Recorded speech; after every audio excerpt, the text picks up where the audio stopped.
approve who I'm actually going to invite up, and I'll choose people based on the chat here live on YouTube, just to make sure that I'm helping the type of people I'm trying to help, because this isn't for everyone, right? This is for a specific kind of person with a specific kind of goal, so that I can do a better job instead of just being okay trying to help everyone. Hopefully that makes sense.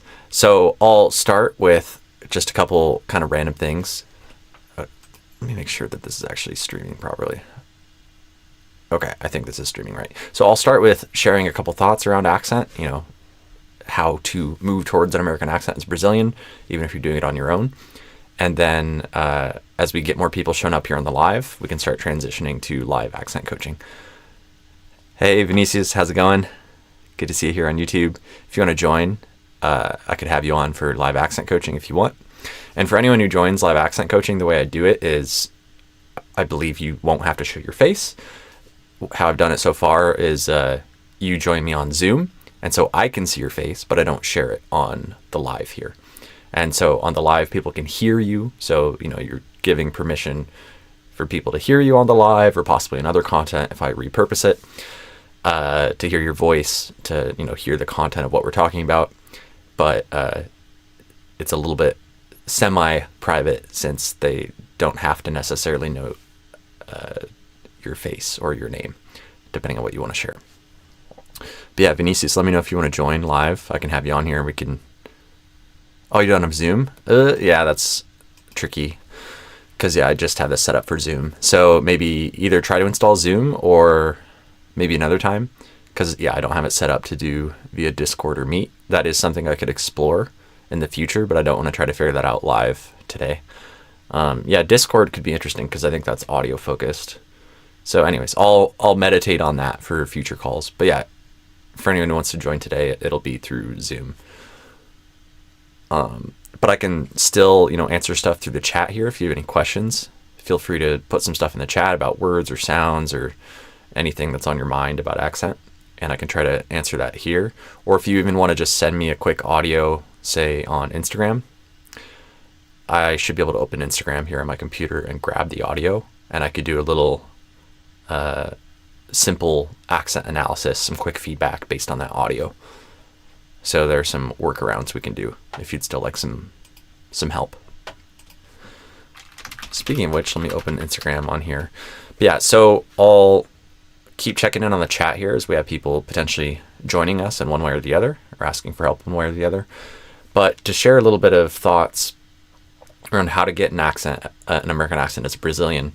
You may have heard me share this kind of thing before, but the kind of simple version of it is, first of all, actually try. A lot of people only kind of half try, and know where you're aiming for. So you can always change your goal, but be okay with being potentially even radical. Like even if you never get there, I think it's useful to have a clear goal in mind. You don't have to want a specific accent or anything like that, but I generally assume people who are here are interested in sounding more like an American, whatever that means, and getting closer to a so-called general American accent, an accent like mine, but you can choose whatever goal is best for you. But often, to keep things simple, I'll focus on that. So if that is your goal, then listen to people who have more or less that accent and analyze that deeply, listen curiously, beyond just the surface level, thinking you already know what that is and comparing it to the sounds you already know. Instead, try to almost be like a baby and hear it with new ears and question the sounds that you're hearing in a deep way. And so like, what kind of T sound is it? What kind of I or E or E, like what's the exact sound that's happening?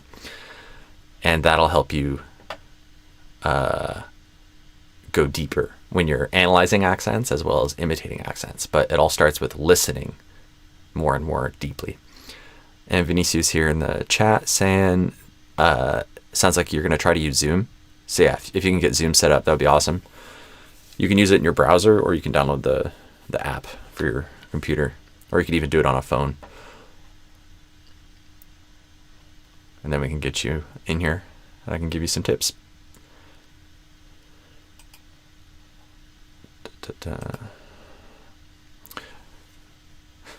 So yeah, if you want an American accent, actually try and be clear on the goal you're aiming for, and then listen very deeply. Go beyond just superficial, like, oh, that's this category of sound. The categories are important,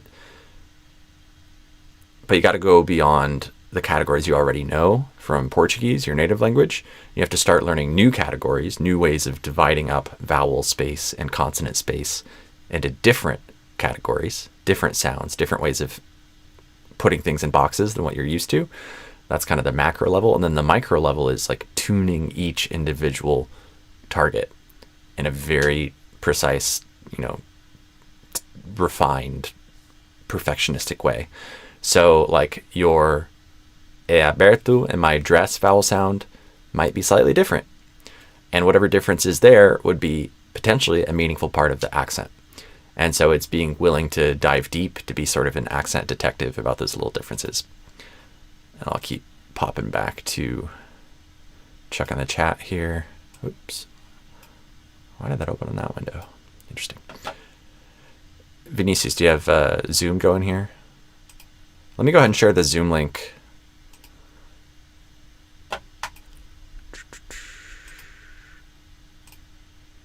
And then we can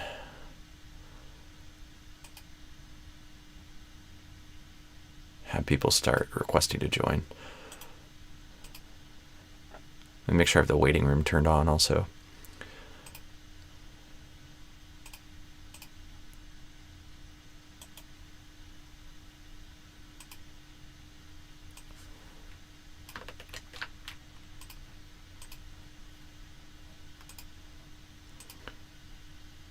All right, it's working now. Cool. So here's the Zoom link and the YouTube chat. Try to open that, see if it works.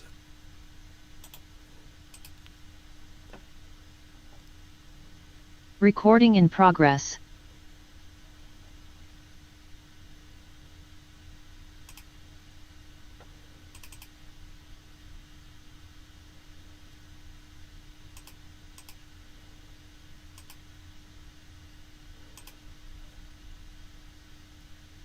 Hey, can you hear me? Let's see, you're muted. Oh, I'm muted too. One sec. All right, can you hear me? I'm unmuted now. You got to unmute yourself as well in Zoom. Should be in the lower left. Oh, yeah. Hello, There you go. how's it going, man? Hey, good. How are you doing? Your video's going crazy. I don't know if it's me or you. I'm doing good. Do you see your video bugging out? Oh, yeah, it's my webcam. It's kind of messy. Oh, yeah, no worries. We can just leave it as is and it'll be okay. Or if you want to restart it, but yeah, if it does that a lot, then it just is what it is, and that's okay. All right. So what do you think would be? It's like this. I gotta fix. It's a software problem. Oh yeah, no worries. What do you think would be helpful for you? Do you want some help with accent? Some feedback?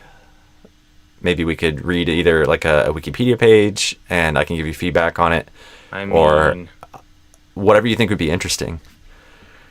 Yeah, it could be anything. Like, there's so many things I gotta fix in my English. Yeah, even there, I think you might have done ing, and I usually do ing, so more of a I instead of a e in the first syllable of English.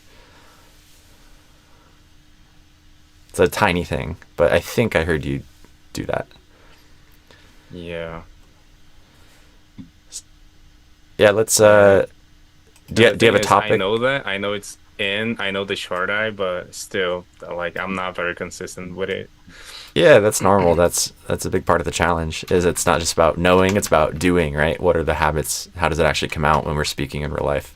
Oh, I don't hear you. That's the tricky part. I don't know why. Oh, really? Let me check on. Check if anything's wrong on my end. It's working again. Okay. Yeah, I'm not sure. I can reset my audio here real quick, but it might be on your end too. But I'll reset my audio. One sec.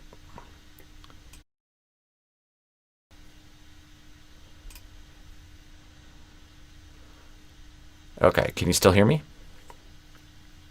In my opinion, Zoom's kind of messy. So, like, if you can try Discord someday. Yeah, maybe I'll do Discord, because Discord's audio only, right? Maybe they have video too now. I don't know. Not really. They got video. They got like streaming. They got a lot of stuff. Yeah, maybe I'll experiment with Discord. I'm set up for Zoom right now, but yeah, that's worth checking out. Yeah. So do you have And a like? also like Uh huh. it's for free. It's for free, and also Go ahead. yeah. I wonder if there's a slight audio delay because sometimes we're kind of Yeah, talking over each other a and the little bit. delay as well. Yeah, Zoom has a lot of delay. So usually it's fine. I haven't had issues with it, but right now there does seem to be some delay. Yeah. So yeah, let's read a Wikipedia page, and I'll kind of interrupt you when I hear things that we could adjust. Do you have a preference on a topic that you think is interesting, or something related to your Sure. career or anything? We can, open whatever page you'd like. Not really, it can be whatever you want. Okay. Let's do Discord. Kind of a random. Have you read about Discord, maybe? Yeah, Can you see? never done it before. Can you see my screen? Oh wait, I'm not sharing it yet. So let me do it like No, let me try this. to. Now, Oh can yeah, you see my now screen I now? can. Yes. Awesome. So let me do zoom in a little here. Yeah, do you want to start reading through this paragraph, and I know there's going to be a bit of a delay, but I'll try to do it like I normally do, where I interrupt you when I hear things and give you feedback. If that sounds good to you, we'll test that out and see if it works okay, even with the delay. Sure. Discord is an instant messaging and VoIP social platform that allows communication through voice calls, video calls, text messaging, and media. Yeah, really good so far. Maybe if we're being really picky, there could be something, but nothing like the typical things I usually give people feedback on. I don't think I heard anything slip in the ways I'm used to in that first sentence. So really good job. Keep going. Nice. But if you want to go to the small little things that you wouldn't stop people usually, Yeah. Yeah, we can try to do that. So let me record you, and then this is where it's always we're kind of improvising here, right? Because we're going deeper than I do with most people. But let's give it a shot, and we'll see where we get. It's an experiment. So I'll record you saying the first sentence, and then we can kind of have a shared, understanding based on the recording.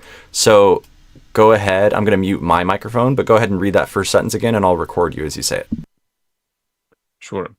Discord is an instant messaging and VoIP social platform that allows communication through voice calls, video calls, text messaging, and media. Awesome. So let me try to set up my screen here in a way where we can see both of these.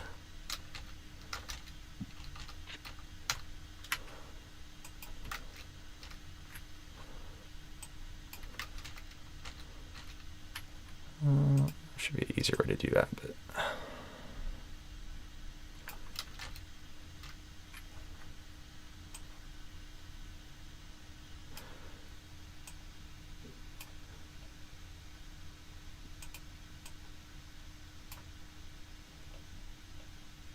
okay. So there's the sentence you read. Here's your audio. Sure. Discord. Yeah. Just cleaning it up a little bit. All right, now we'll go bit by bit and see if we can find any little stuff. Discord is an instant messaging and VoIP social.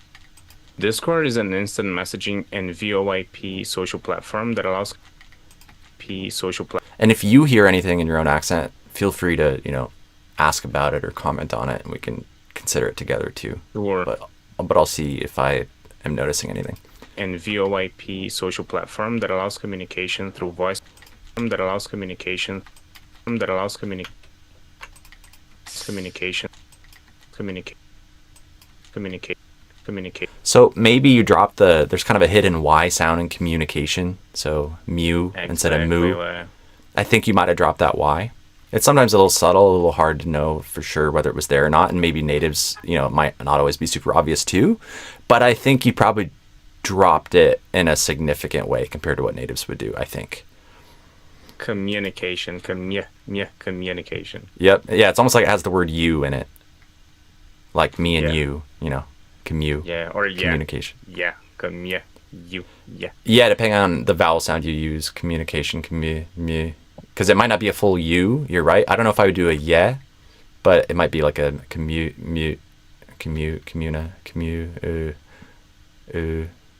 yeah. It could be reduced. The vowel might move a little bit in connected speech. But yeah, something like that.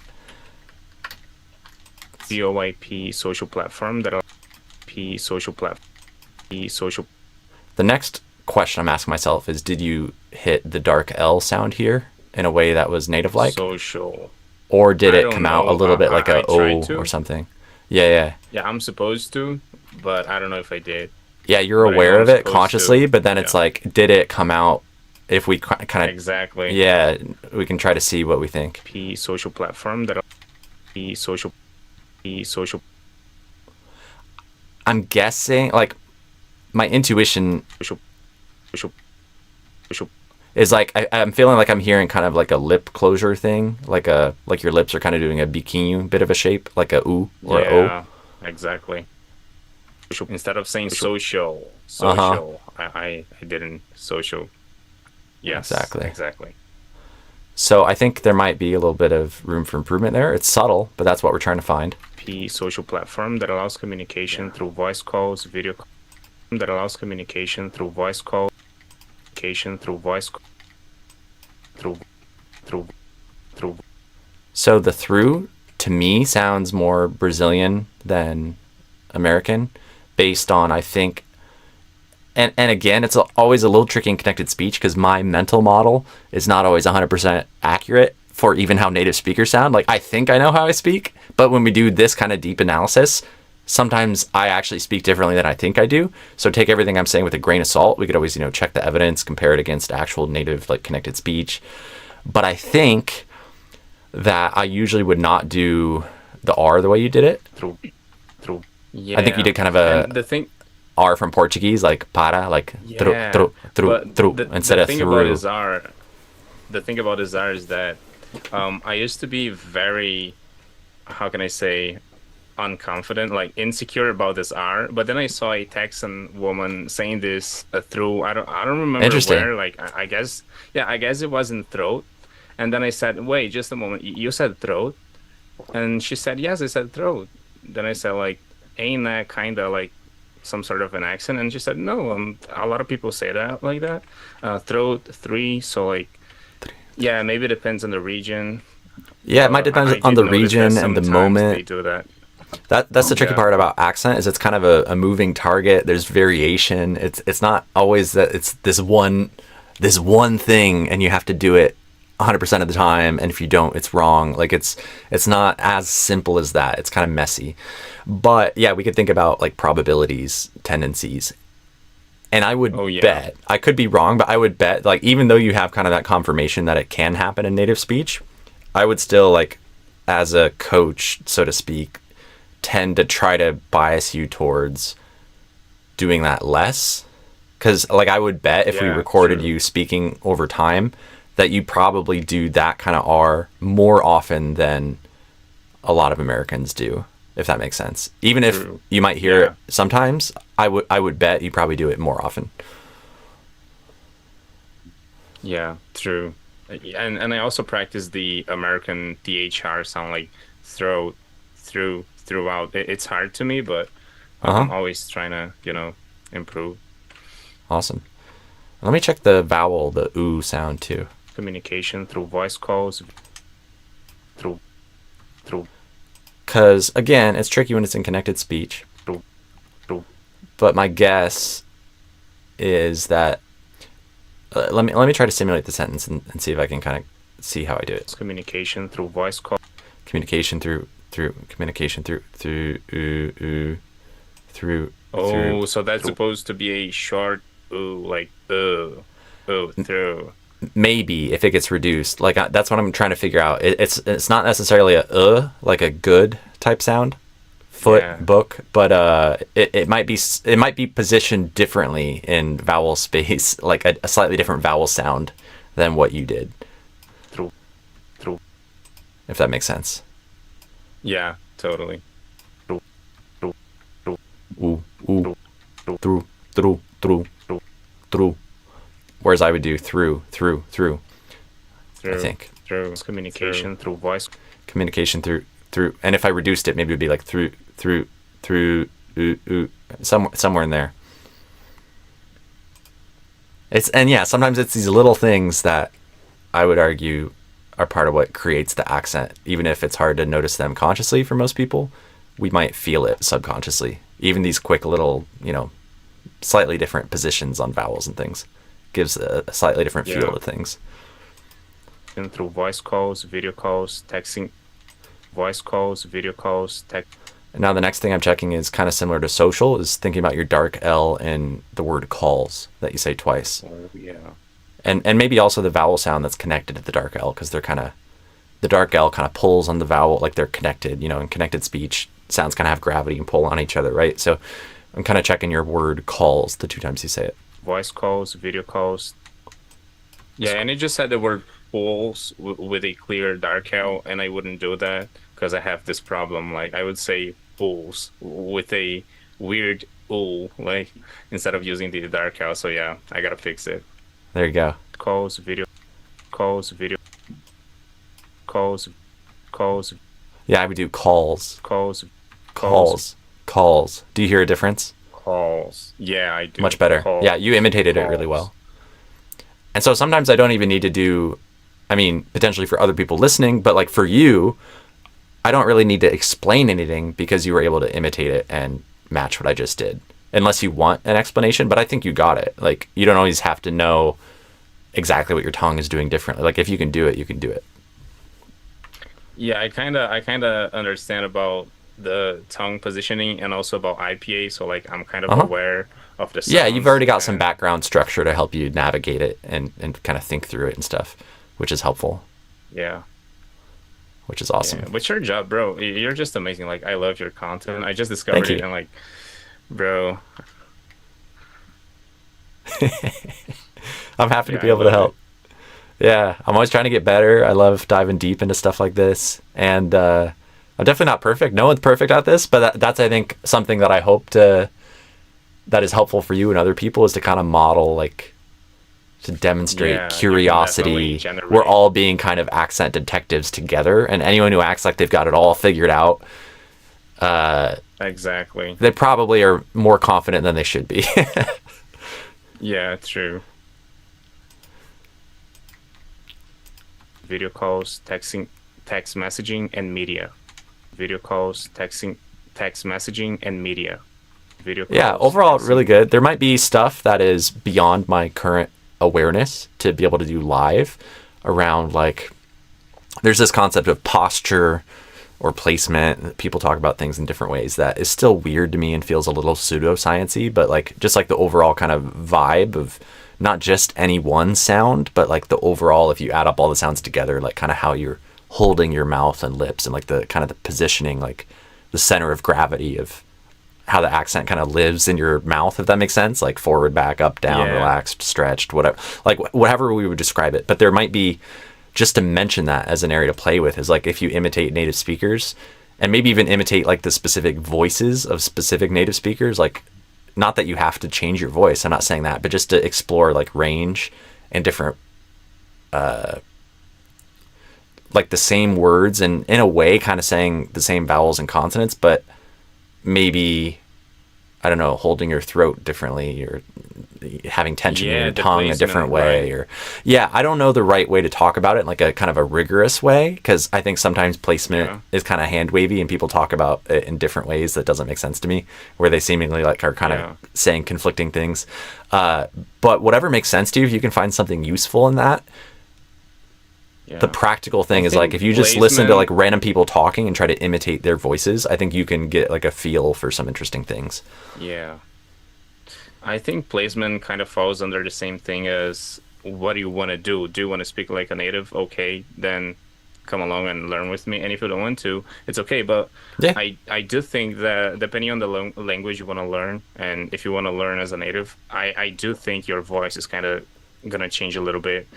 And you got to like learn placement and pitch accent and that kind of stuff. So yeah, sometimes my throat it kind of hurts when I try to speak English like an American for too long. Like it starts hurting a little bit. But I mean, I Interesting. guess it's normal because I wasn't used to use displacement before and the cracky sound, the cracky Creek, sounds, the yeah, vocal creak fry, creaky or voice. the yeah, vocal fry, popcorn. Yeah.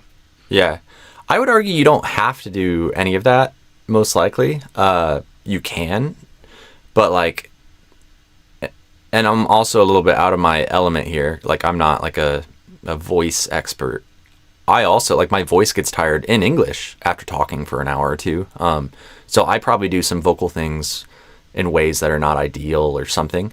I have a lot to learn about that, but just follow the logic of my argument, and you can kind of see, form your own conclusions. But what I would offer is, if we listen to a bunch of different Brazilians speaking in Portuguese, you will hear a huge range of different types of voices and ways that people are using their voices in Exactly. different moments. And then if you Yeah. listen to a bunch of Americans speaking in English, you will also hear a huge range. So I think that maybe there are, maybe we can generalize, maybe there are some tendencies, some differences from English versus Portuguese, American accent versus Brazilian accent, or accents plural for both of them.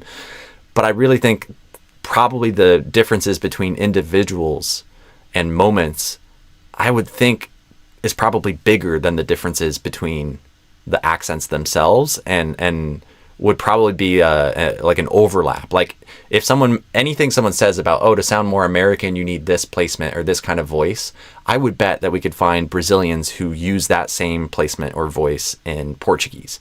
I could be wrong, but that's my challenge against that argument, to hopefully offer another perspective. Food for thought is, you could probably find Americans who speak with basically the same voice approach that you use in Portuguese. You could probably find Americans who do basically the same thing in English. I would bet. I could be wrong. Again, I have a lot to learn about this.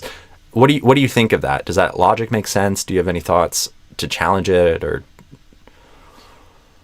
I mean, I do expose myself a lot, and I do recognize a couple patterns that we don't have in Portuguese, like this um creaky voice, this fry voice. It's less common in Portuguese. And But also, you can like, still hear it. if you look Like, it at still shows up, right? So it's maybe a question of like yeah, tendencies, probabilities. Yeah. yeah, exactly. It shows up more in English. And also, like, yeah, people have different voices in general. For example, you're gonna think of an American woman and you're gonna like imagine her with a specific voice, and you're gonna imagine Brazilian women with a different voice. Like every single nationality, they have a stereotyped voice kind of thing. Or This maybe is my many opinion. Like, stereotypes. Because yeah, there's, yeah, there's like, what is an American voice? There's so many different, like, versions of that. Like, is it surfer yeah, dude, but California, Valley girl? Is it, like, I don't know. We could come up with a bunch of kind of stereotypes within the American world. yeah, true, but there's a pattern, right? So I do think it's different, but yeah, there's a lot of people with a lot of different voices. There's some people with a voice that's similar to mine. So yeah, I don't know. I don't have enough knowledge on this field to talk about it, but yeah, Yeah, we're kind of two curious, but somewhat yeah, uninformed we're very people about curious. voice, Yeah, right? Like, trying to learn about it, but exactly. yeah, I have a lot of questions that are open questions. But I would think, from my imperfect perspective, like, as I listen to you speaking, I feel like your voice could be an American voice to me. Like, it doesn't seem like you need to necessarily change something about the way you're using your voice, as far as my current skill level allows me to notice. Nice. Thank Yeah. you, man. It might just be, and this is, again, probably my bias based on the things I pay the most attention to. Those things seem the most obvious to me, and maybe I have blind spots when it comes to voice. But to me, I can imagine you, without changing your voice at all, just like adjusting, the occasional vowel or consonant that are a little outside of what I expect for, like, the American kind of tendencies for those vowels and consonants in whatever context. And, you know, maybe if there's like a Interesting. prosody, like the music of the language, the stress, rhythm, and melody aspects, then that too. I guess that's kind of my approach to accent in general, is like most of the time I feel like you can, it may be a blind spot, but I feel like you can kind of just keep using your existing voice unless you want to shift something there. And Yeah. the changes that stand out to me are adjusting vowels and consonants and kind of the music of the way that people speak. And I often think Yeah, the you don't need to music. change your voice as much as people think, unless you want to. Nice. Yeah. Yeah. I got a lot to learn about that, but yeah, that's my current imperfect perspective. Yeah, I got a lot to learn too. Same.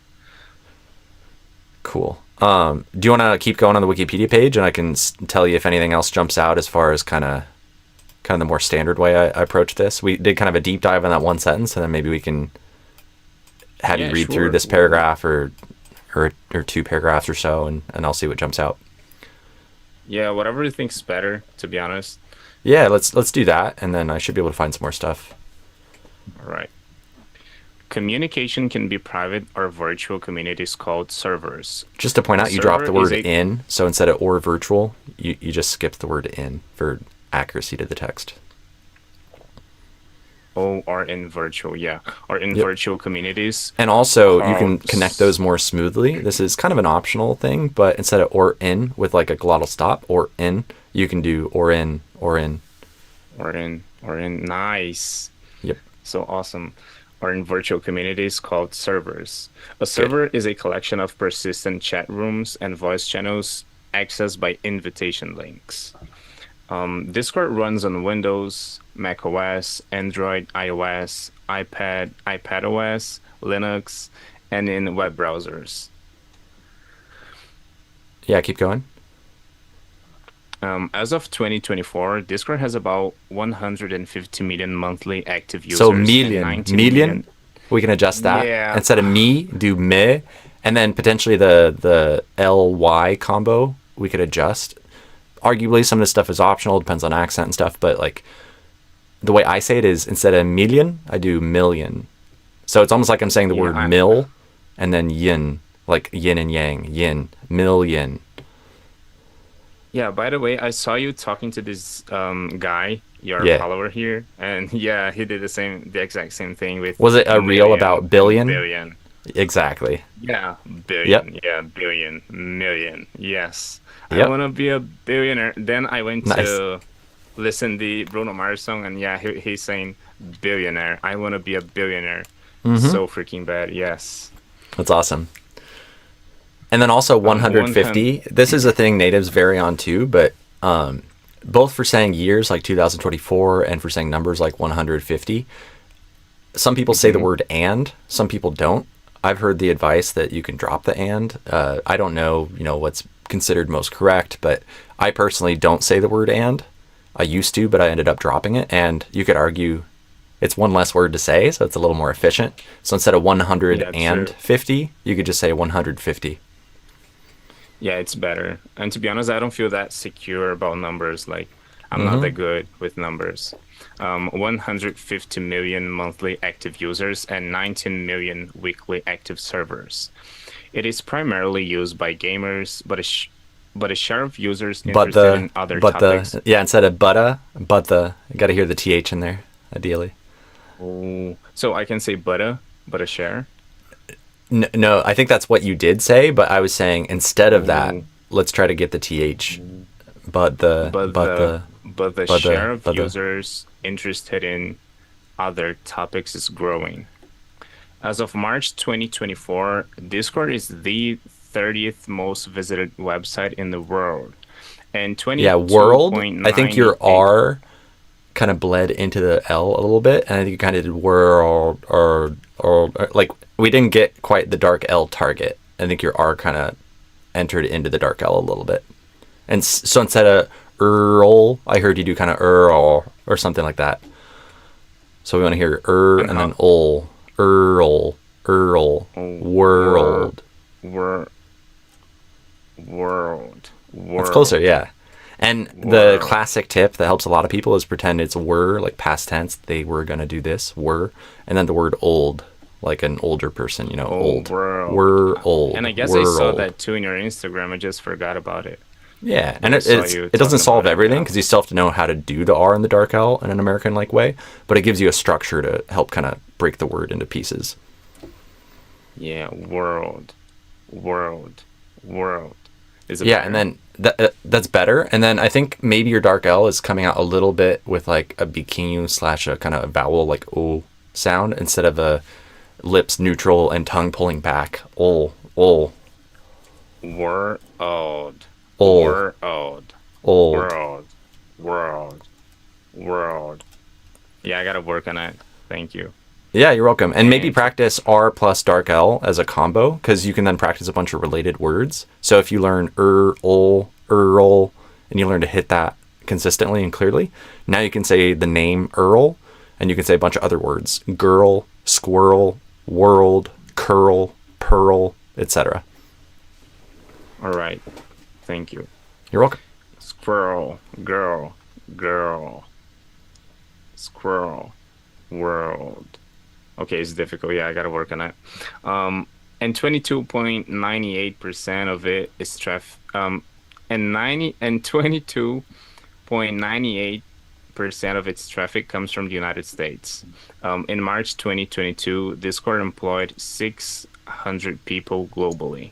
Yeah, and maybe in people, I think you also say kind of a O instead of a ol. People, Oh, pull, people, people. people, nice people, people, Yeah, something like nice. that. Yeah, you're doing great, by the way. You're not, you're not. Unless I'm just crazy and I'm having a weird day. Sometimes maybe my brain is bugging out or something. But like, I feel like it's harder for me to find stuff than it is with a lot of people I help. Like, so tentatively, I think you're doing pretty well. It doesn't mean you sound American all the time necessarily, but like Yeah, I am struggling to find as many things as frequently, stuff that's jumping out in a more obvious way. So I'd say that's a good sign as far as like you're pretty nice. deep on the accent journey, which is awesome. Thank you. Yeah, I try to. Yeah, I put a lot of time on it. Yeah. That's awesome. Cool. Do you have any other questions? We can keep going too, because I'm trying to see if anyone in the chat wants help. So it's up to you. If you want to wrap up, we can, but we can also keep going. We can keep going deeper Yeah, while you're here sure. if you want. I still have 22 minutes, and also I did have a few questions, but I forgot. I completely forgot about them. Yeah. But If yeah, they pop up, let me know. Like if you remember, and if you remember after this, feel free to send me a message, and I might be able to answer them via DM or something sure. too. But yeah, let me know if you happen to Yeah. remember as we maybe do some other stuff here. Oh yeah. Oh, what are your thoughts on comprehensible input, like on listening? Yeah, so I'm not like, an academic, like super deep into all the research and stuff. So I don't have a super well informed thought in like a scientifically rigorous way, other than what I do understand about comprehensible input is pretty cool. I think it makes sense that whether we focus on input being comprehensible or not, that input is something that is very important. That's something I personally just believe in my own experience is that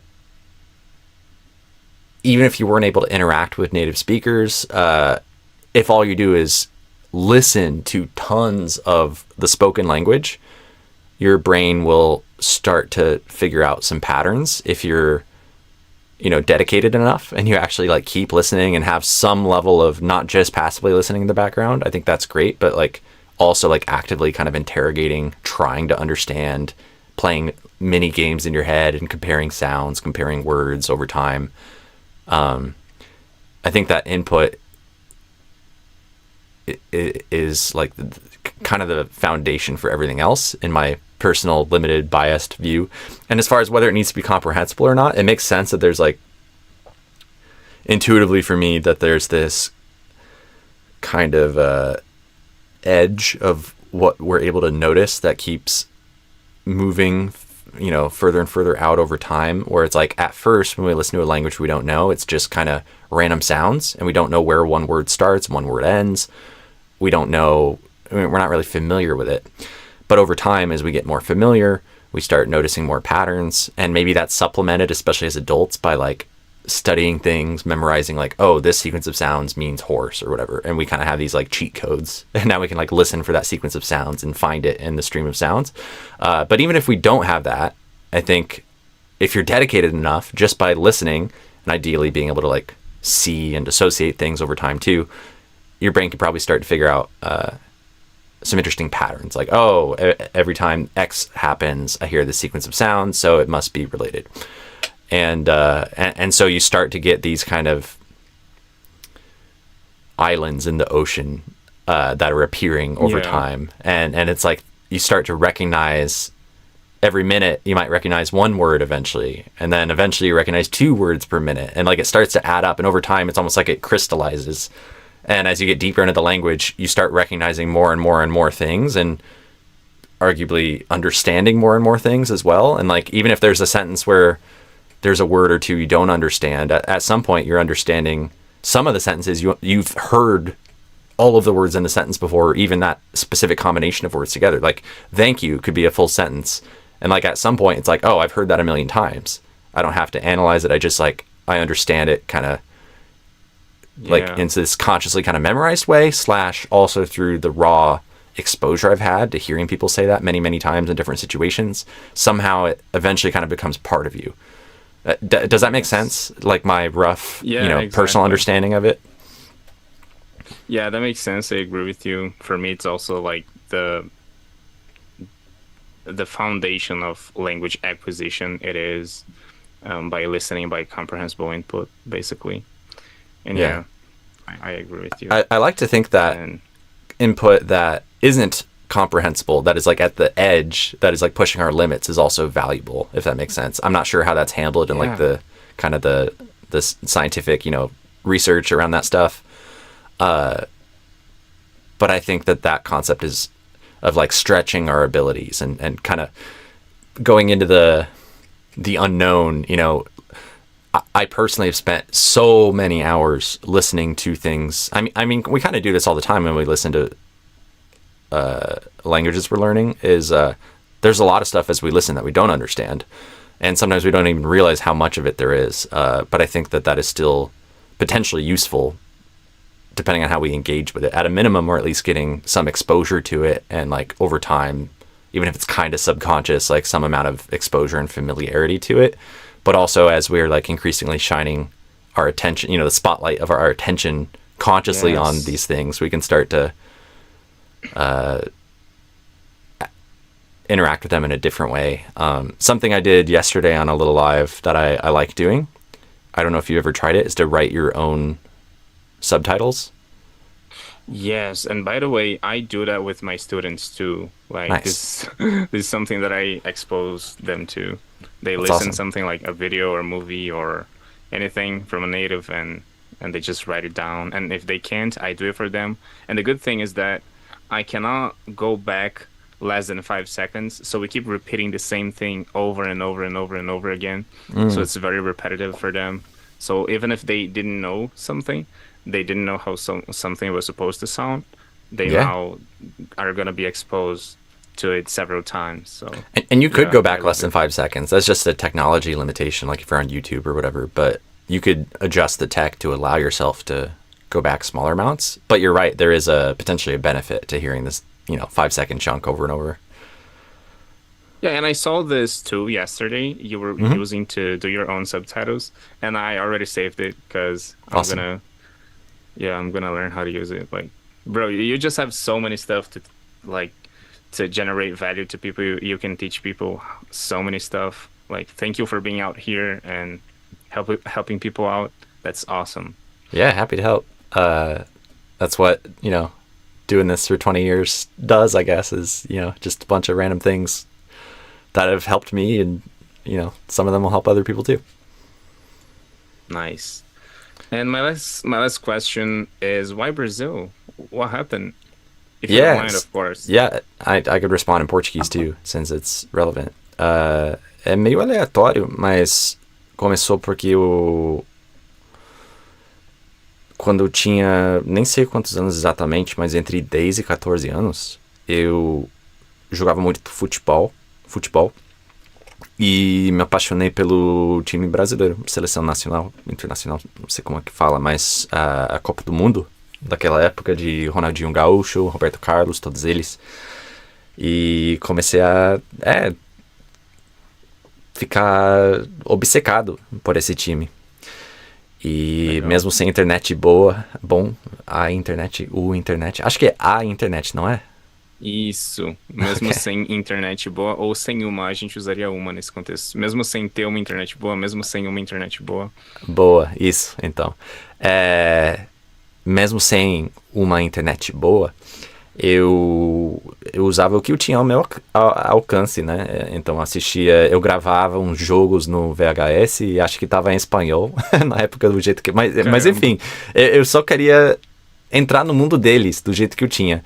E aí eu também tinha aqueles anúncios de jogar bonito, que eu adorava. E acho que tinha algum documentário, alguma coisa. Tinha Cidade de Deus também, que meus pais me compraram, o filme.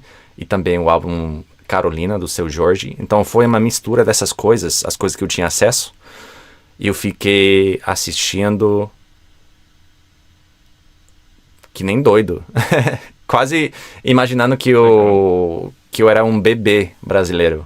Que é um pouco esquisito falar, mas tipo, na minha mente eu tava fazendo um experimento para tentar começar a falar que nem nativo, mesmo naquela época. Então, Isso, eu assistia tentar Cidade de Deus, aprender. mesmo sem legendas, muitas vezes, Caramba. só meio que, por falar em comprehensible input, eu não entendia a vasta maioria das coisas, mas eu ficava meio imerso no mundo dos sons, do contexto, vendo o que estava acontecendo, ouvindo meio que foneticamente a sequência de sons, né? Mesmo sem entender quais eram as palavras em si, e ficava repetindo, escutando, e cantava as músicas do Seu Jorge mesmo sem entender as palavras, em muitos casos, mas fiquei meio que imitando. E tudo ia acumulando. Aí eu criei essa base para começar. Eu estudei um pouco de forma consciente também, algumas palavras e tal, mas meu foco principal na época era espanhol.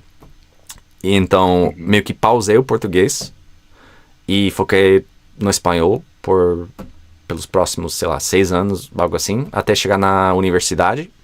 Aí conheci meus primeiros amigos brasileiros pessoalmente, por conta do programa Ciências Sem Fronteiras. E tinha 50 brasileiros na minha universidade, algo assim, talvez mais.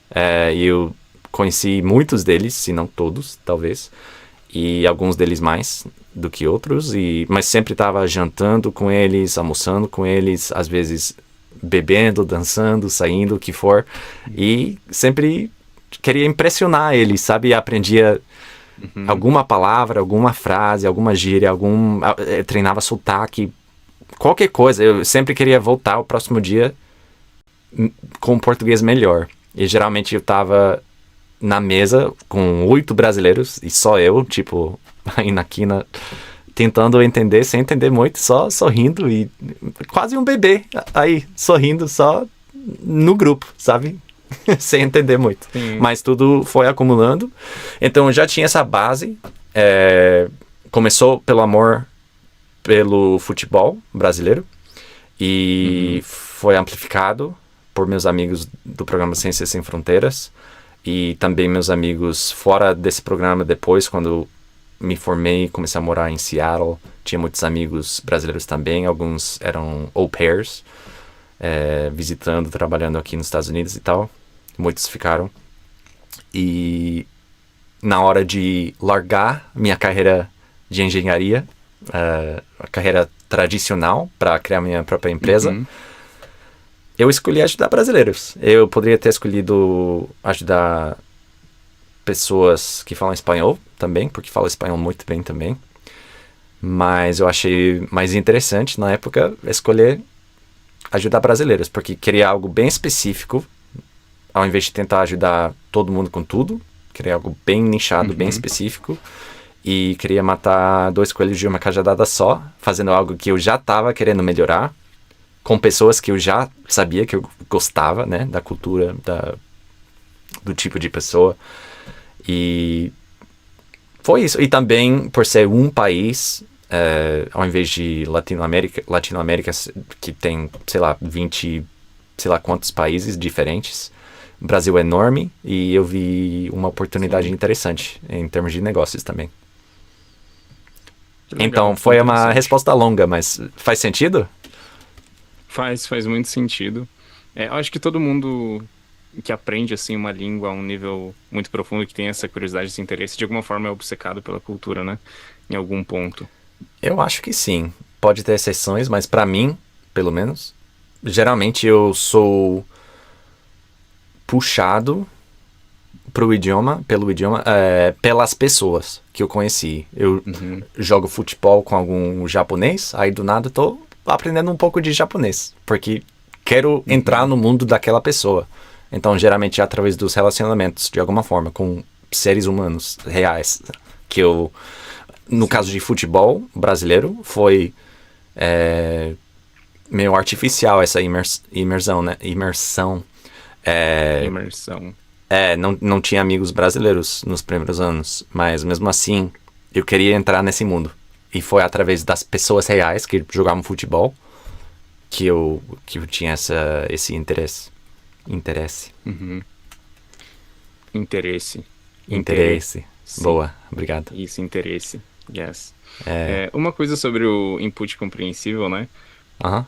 Que você falou sobre Cidade de Deus, que você estava se expondo mesmo sem entender nada. Eu acho que essa questão, existe um debate em cima, porque tem pessoal que quer que você vá para o input compreensível mais rápido, que seja algo mais simples logo do começo, Aham. mas que também algo se torna compreensível depois de muita repetição. Então, depois de ver muitas vezes a expressão facial da pessoa, depois de ver muitas vezes o uso de algo no mesmo contexto, e isso vai É. aos poucos se tornando compreensível. Então, o tempo também é um fator de compreensão. Só tem a questão do você quer ir para algo que já está compreensível mais fácil, ou você quer ir por um caminho um pouquinho mais longo, que, né? Eu acho que é essa Depende a do gosto questão. pessoal, de certa forma, e a Isso, tolerância para ficar no desconforto, isso, nadar no meio do mar exato, sem apoio, só, sabe, exatamente. sem entender nada É, e estar de boas nisso. exatamente, exatamente. É algo bem, bem pessoal.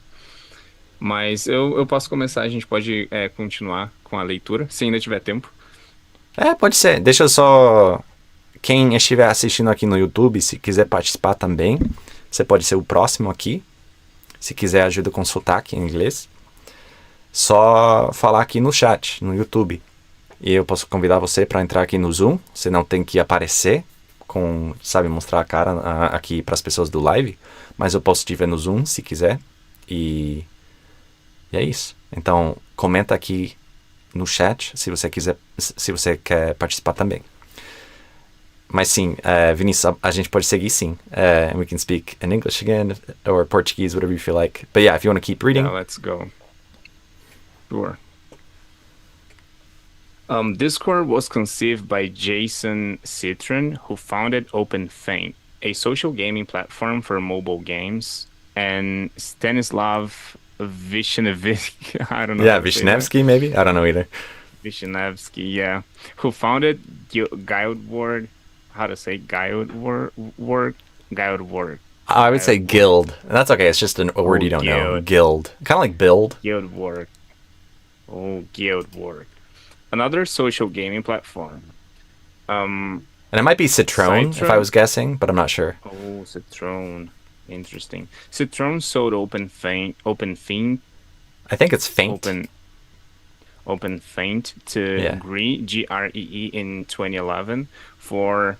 I'm wondering, do I ever say 2011? That makes sense, but I'm not sure if I actually say it. I might say 2011 only. I'm not sure. And from what year do we start separating them into two? That's a great question. I've never thought about it consciously, so I'm not confident. I'm not even confident about 2011, if that's a thing that people say or not, but it sounded funny to me, so my intuition is maybe we don't say that, but we can fact check that on like Youglish or other places. So let me think. 2012, 2011, 2012. I want to say 2012. That's a thing I can say. So now I'm like 2010. Maybe we do say 2011. I don't know. It just sounded fun to me. I don't have an answer for you, but it's just a question mark for us to check on.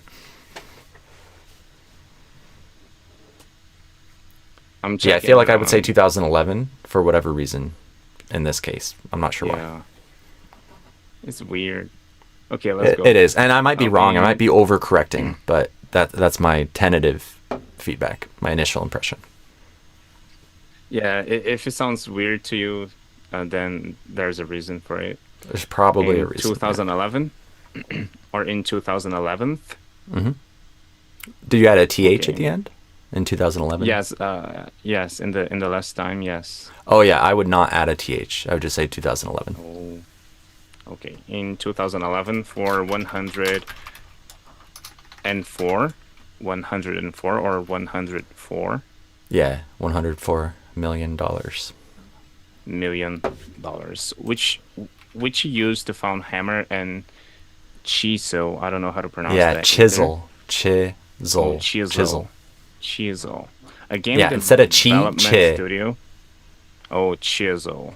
There you go. Okay. Yeah, chisel is what you a hammer and a chisel is like if you want to start making a crack in this wall behind me. A chisel, I don't know the name in Portuguese, but it's like kind of metal that goes to almost a point, and then you put a hammer, you hammer it and it creates a crack. It starts to break it. I could pull up an image real quick actually. That would be the easiest way. So, chisel. Images. This kind of thing. Let me check. Oh, I don't know the name of it in Portuguese.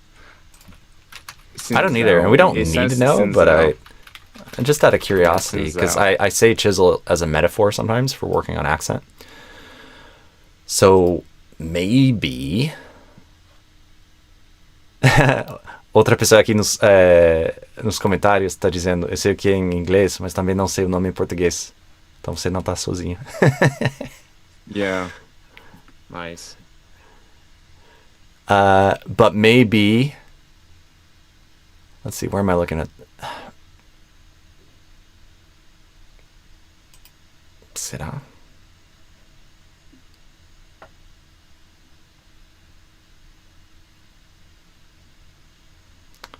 Cinzel? Formão? I don't know. Talhadeira? We'd have to look into it more, but that's fine. Yeah, Google says chisel. Cinzel, yeah. Yeah, I always, we have to kind of fact check whatever those initial translations say to see, like, is that really what people actually say, though? But yeah, tentatively, those are some options. But yeah, chisel is the pronunciation. And now you know what it is. All right. Hammer and Chisel, a game development studio in 2012 or 2012. Its first product was Fates Forever, released in 2014 or 2014, which, what was that again? I think Citroen, I'm guessing. Citroen, which Citroen hoped... And maybe small adjustment, but in which, I think I'd do a more relaxed vowel sound instead of a we, more of a wi. Oh, which. Yes, which Citroen hoped would be the first multiplayer or multiplayer online battle arena. Yep, and maybe these are again things I'm not 100% sure on, but in both Citroen and online, I think the N you did was more of a Brazilian N. Again, there's variation in how Americans do it, but I would aim, I think, for a tongue tip N, where it's like na just at the end of the word. Yeah. So Citroen and on online. Instead of saying I said own, right? Exactly. And there could be exceptions in English where we maybe could do something like that anyway, but I think they're exceptions rather than the kind of the ideal target to aim for. Yeah. So. All right. So multiplayer online battle arena, mobile game on mobile. Yeah, and say online, and see if you can feel that tongue tip contact before you get to L. You want to feel that tongue tip contact on the N. Online. By the way, is it the like in father, car? Online. Car might be different. Car. What? Car. Maybe Car. it's the same. It depends on how we analyze it and how many categories we want to split things into versus combine things to keep it simple. But to keep it simple, we could say, yeah, it's the same as lot, cloth, thought, father, maybe car. Depending on how we want to analyze it, yeah, you could put them all in the same bucket potentially. All right. Online battle arena, MOBA, game on mobile platforms, but it was not commercially successful. A thing I was questioning is the stress here. So like between battle and arena, which word I would stress more? Multiplayer online battle arena. So Battle I arena. think you maybe stressed Oh, arena more than battle, and I think I would stress battle more than arena. Oftentimes when you have two nouns back to back in like a kind of combo compound kind of thing, I think Brazilians often stress the second one and Americans often stress the first one. yes. So I said battle arena, and it is battle arena. Yeah, and then also instead of be, I would do ba. The more, Oh, open ah. Yeah. battle arena, Hmm. battle arena. Nice. Yep. Go ahead. Okay. According to Citron, Or during Citroen the maybe. development, Citron, yeah, according to Citron, during the development process, he noticed how difficult it was for his team to work out tactics in games like Final Fantasy. Um, what is that number? Yeah, I think Nine it's 14. But yeah, Roman or numerals are a 14? skill in Oh yeah. themselves that a lot of natives don't know either, so no worries. Yeah, 14th. And League of Legends using available voice over And also, IP. I would not add the th here. I would just say 14. Oh, 14. Hmm. Okay. Final Fantasy 14 and League of Legends using available voice over League of IP, Legends. League VoIP of software. Legends. League of Legends. I'm thinking about League of League Legends. of League of Legends. Legends. League of Legends. If it was something about like the pitch or the stress, I'm trying to figure out something kind of jumped out at me, but maybe it's not a big deal. Final Fantasy 14 and League of Legends using available. Yeah, I don't know. I don't know. I'll comment on another thing while we're at it. Optional thing, but you could delete the V sound and of if you want. You can say it. It's not wrong. It's kind of like para versus pra. So you can say League of Legends, or you can say League of Legends. League of Oh yeah, Legends. yeah. Kind of like Breath of the Wild can become Breath of the. You don't always have to say the V. Breath of the Wild. Nice. Is there a pattern or it can be random, like whatever you want? I think one tentative pattern that we'd have to kind of stress test would be what happens after the letter F here, after the V sound. So what's the beginning of the next word?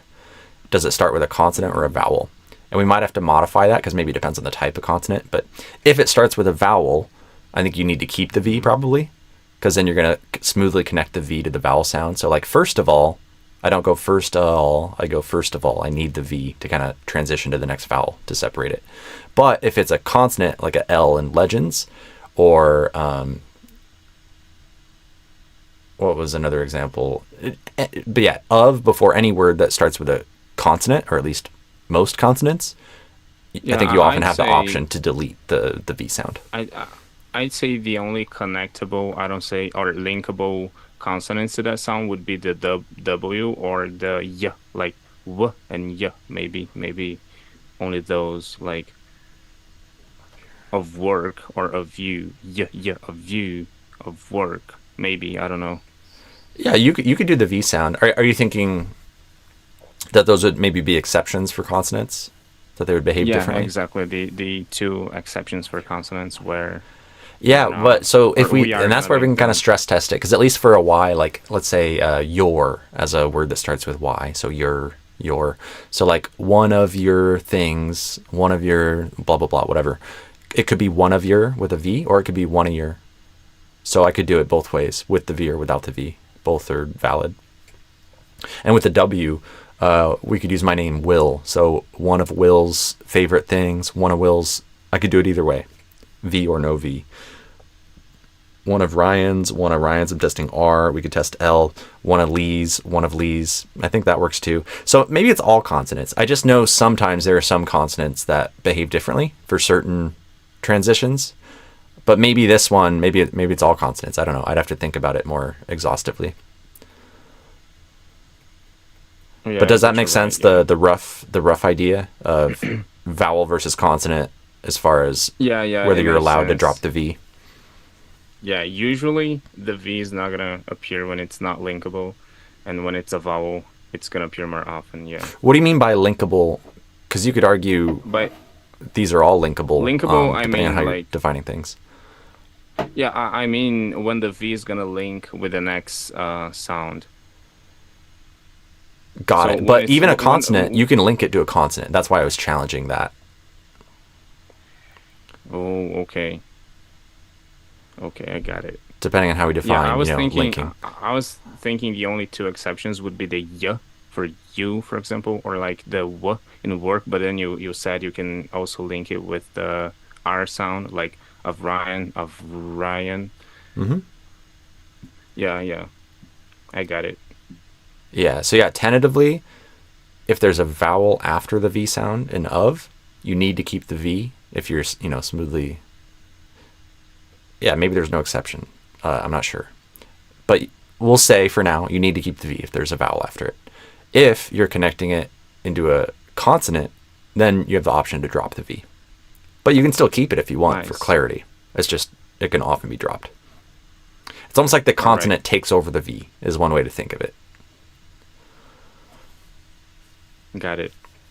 Let's go. So, Hmm. software. This led to the development of a chat service with a focus on So focus on, friendliness. I think you did a Z here, which makes it sound like Zon, but I would do an S, so it'll sound more like Son. Focus on. Focus on. Nice. With a focus on. And what about that with a? Can I do a th sound like with the, or a vocalized th sound like Yeah, voice with the TH. with I think you the do with either a? way, with a or with a. I think you'll hear both, and I think it's kind of random. What about the But flap like with a yeah, I think with a? that depends. I think you can hear that too, but maybe that one might depend on the specific accent you're aiming for how common that would be. Like maybe I do that sometimes. I'm not sure the frequency that I do that, but I think like I want to say that a lot of Black Americans, African Americans, Black Americans, whatever term you prefer, Yeah. would be more likely to do that. And so it depends on what To you're be honest, aiming for. I've noticed the same pattern. Yeah. Yep. And It's it's always a little usually tricky to talk about because it could be like a politicized, ra- racial differences are always tricky. But there is, as far as like the community of speakers, there can be meaningful differences from one accent or one community to the next. And oh so yeah, they're, yeah, well a documented differences and some of it is like pretty strongly linked to race. And I may be messing up basic terms here. I'm kind of uncertain talking about things, but I know there's real stuff there. Like there's a Brazilian guy I like named what is his name? Is it? I think it's Rodrigo. And I don't know. he has worked really hard, even though he's Brazilian, to study how Black people talk in the U.S. and like imitate that. And he's done a pretty good job of it actually. So that's an interesting example of like leaning into that as Yeah, a target, but AAV which is is a cool. thing. Like it is a different language. They have different patterns. The language kind of developed itself separately because of all the separation in society kind of thing. So yeah, it is a thing. Like, but nowadays, I guess, like because of the media, like I expose myself to both types of English, both black and white all the time. So like sometimes I mix things up and I kind of don't know what kind of English I'm using. I just use it, and sometimes it's a little more black, sometimes it's a little more white. But yeah, Yeah, and I think there's a lot of things that started out in Black communities that have been entering into the way white people talk over time, or like younger white people. There's a what's his name? There's a cool Instagram account I like who analyzes this kind of stuff. I think it's called Etymology Nerd. Maybe he's done a lot of interesting, like kind of viral reels, and he's written a book and stuff about how language is evolving in the age of the internet, Yeah, you know, I guess and I how it follow starts him in one right away. place. And say that again. Yeah, I guess I follow him, Etymology Awesome. Nerd. Yeah. Yeah, So someone like him might be able to explain this stuff better. I'm fairly like I'm yeah. Anyways, I'm always a little kind of nervous talking about some of this stuff because I want yeah, to validate all of it, and it's also kind of hard to talk about in a like a clear way where I don't like say something accidentally, I don't know, messed up sounding yeah, or something. exactly. I understand it. Yeah, Yeah. But yeah, so some of these features, like it depends on your accent that you're aiming for. Um, that's why I often say like isn't a strict right and wrong. It's more about alignment with like. So I'm often helping people sound basically like me. So-called general American accent is kind of a white accent, not necessarily, but like kind of yeah. yeah, yeah. And so it's at least one way to think about it. Or like even people who aren't white might like talk that way as I don't know. It's something I'm not able to talk super intelligently about. But if that's interesting, then that's usually like my bias of how I'm helping people. But there's a lot of other valid and interesting ways to talk to. So like that, to get back to the specific question that triggered us that led to this discussion was the here With a with a versus with a. Exactly. And so, yeah, TH stopping or TH, you know, turning a TH from a continuous sound to a stopped or flapped sound. That's the kind of the key pattern we're looking at. And I think, yeah, the probability of that happening as a stop or a flap is, I think, higher in black people's speech in the US than for white people's speech, I think. All right. So with a focus on user friend, how to pronounce this one? Friendliness. Yeah, the target I have in my head is friendly, so a E sound here instead of a I. Friendly. It might get reduced in connected speech. I'm not sure. Like in kind of, you know, if I'm not paying attention to it. But the target I have consciously, if I'm thinking of it, is friendliness. And then here it's kind of a Friendliness. ness. Yes, itness. All right. Uh-huh. Friendliness. And this one. And I could drop the I have D, a by the question. way. Friendly. Oh, friendly. Yes. Yeah. Friendliness. All right. And this with, when the th of with, when the next sound is a consonant, can I say with minimal? Like say with minimal, or do I gotta say with minimal? I think it's kind of, again, like, depends on the community you're aiming to align with, the accent you're aiming for. I don't think I would usually do a stop there. I think I would, with minimal, I think I'd usually, have a minimal. TH there with a th, like a continuous sound. All right. Got it. So then if you want to do with- that, it's, I think, just a question of practicing it to figure out the kind of the mechanics of it, to learn how to do it. So you could practice for that me, it kind transition. of sounds not natural to say with minimal. Sometimes I feel kind of, stuck. I feel kind of slow. And when I Yep. say with minimal, I feel more um Efficient, smooth. natural. Yeah. No, Yeah, that makes sense. exactly. With minimal. And I might do it too in ways that I'm not aware of. That's the tricky part again, is like the way I talk, the way I think I talk and the way I actually talk are not always the same. So like one way to explore this, you know, kind of as an accent detective in a little bit less of a biased way would be go to something like Youglish Yeah. and then literally type in maybe this exact thing. Or if we don't get enough results here, we Yeah. could change the word. But we got 785 results for this. And then you could go and just kind of like mentally take note of like out of 10 videos, how many said the TH in, you know, one way versus another way versus another way. And you can start to get a feel as you listen, you know, up to you how big of a sample size you want. You can start to get a feel for like if all 10 people say it as with a th and none of them do it with a stop, that's interesting information.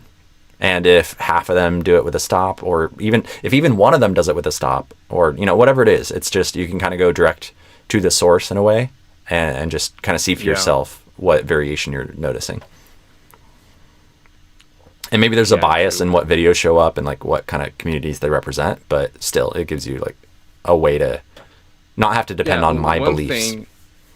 one thing that I noticed about Youglish is that it's usually a bunch of very formal context. So like they tend to pronounce more T's. They Yeah, tend TED Talks and people to doing like less, clear speech and yeah, like a video, like narration, like video essay, you know.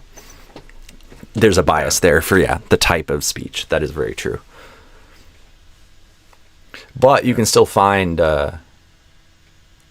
you'll be able to find some variation if you listen to enough of the videos. You'll find some other ones slipping in there. definitely.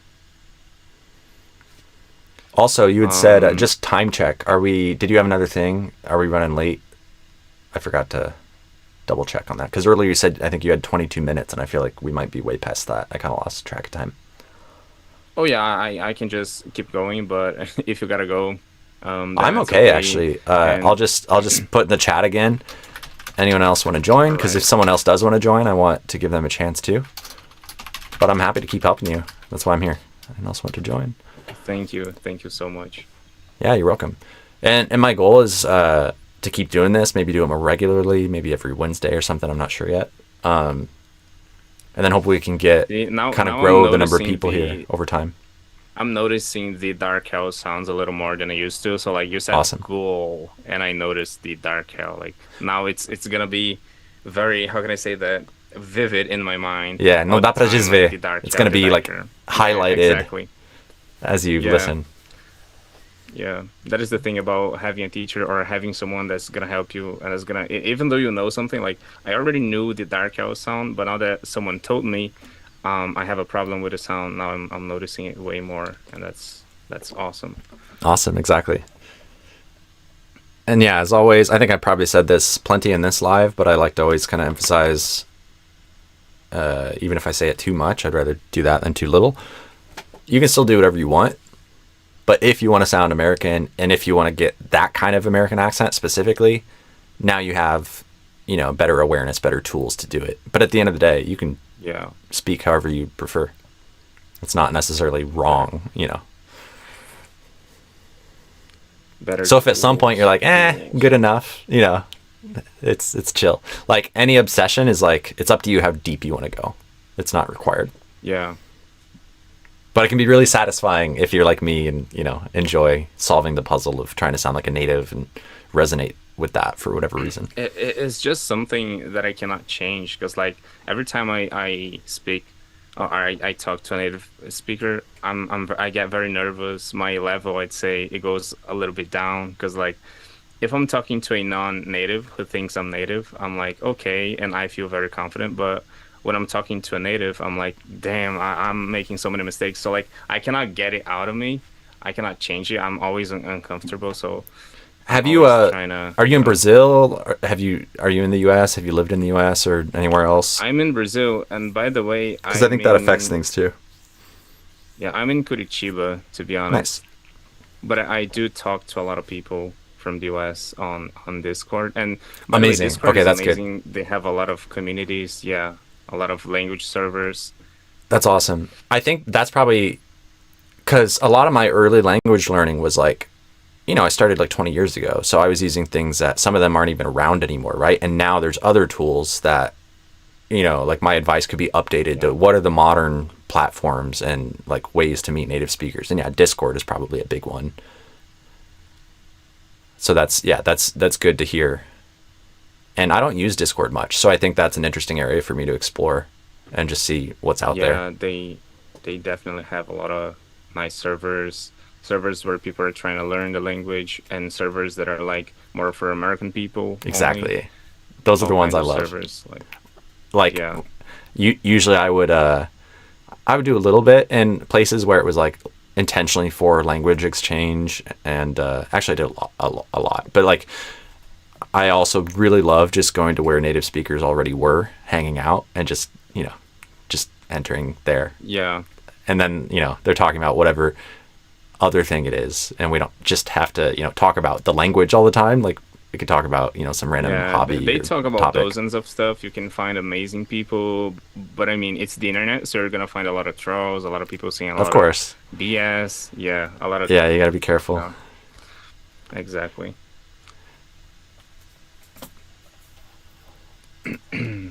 So maybe I'll show you something else here that I was thinking about sharing at the beginning of this call, and I Cool. didn't, but just like a way to think through some things. Can you see my screen? Yes, I can. Ah. Let me open it again. Oh, okay, right click, got it. So I'm just starting to think of different ways to kind of think about accent, how to break it down. So fancy word being segments, but we could just think of them as the main sounds, vowels and consonants.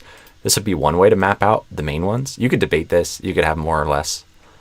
But like, just in case, like, I know you've already studied a lot of things, but just this is how I think about some of it. And so maybe it's helpful, even if some of it's kind of a review. But like, have you seen these code words for vowel sounds before? Fleece, kit, dress, trap, etc., or not really?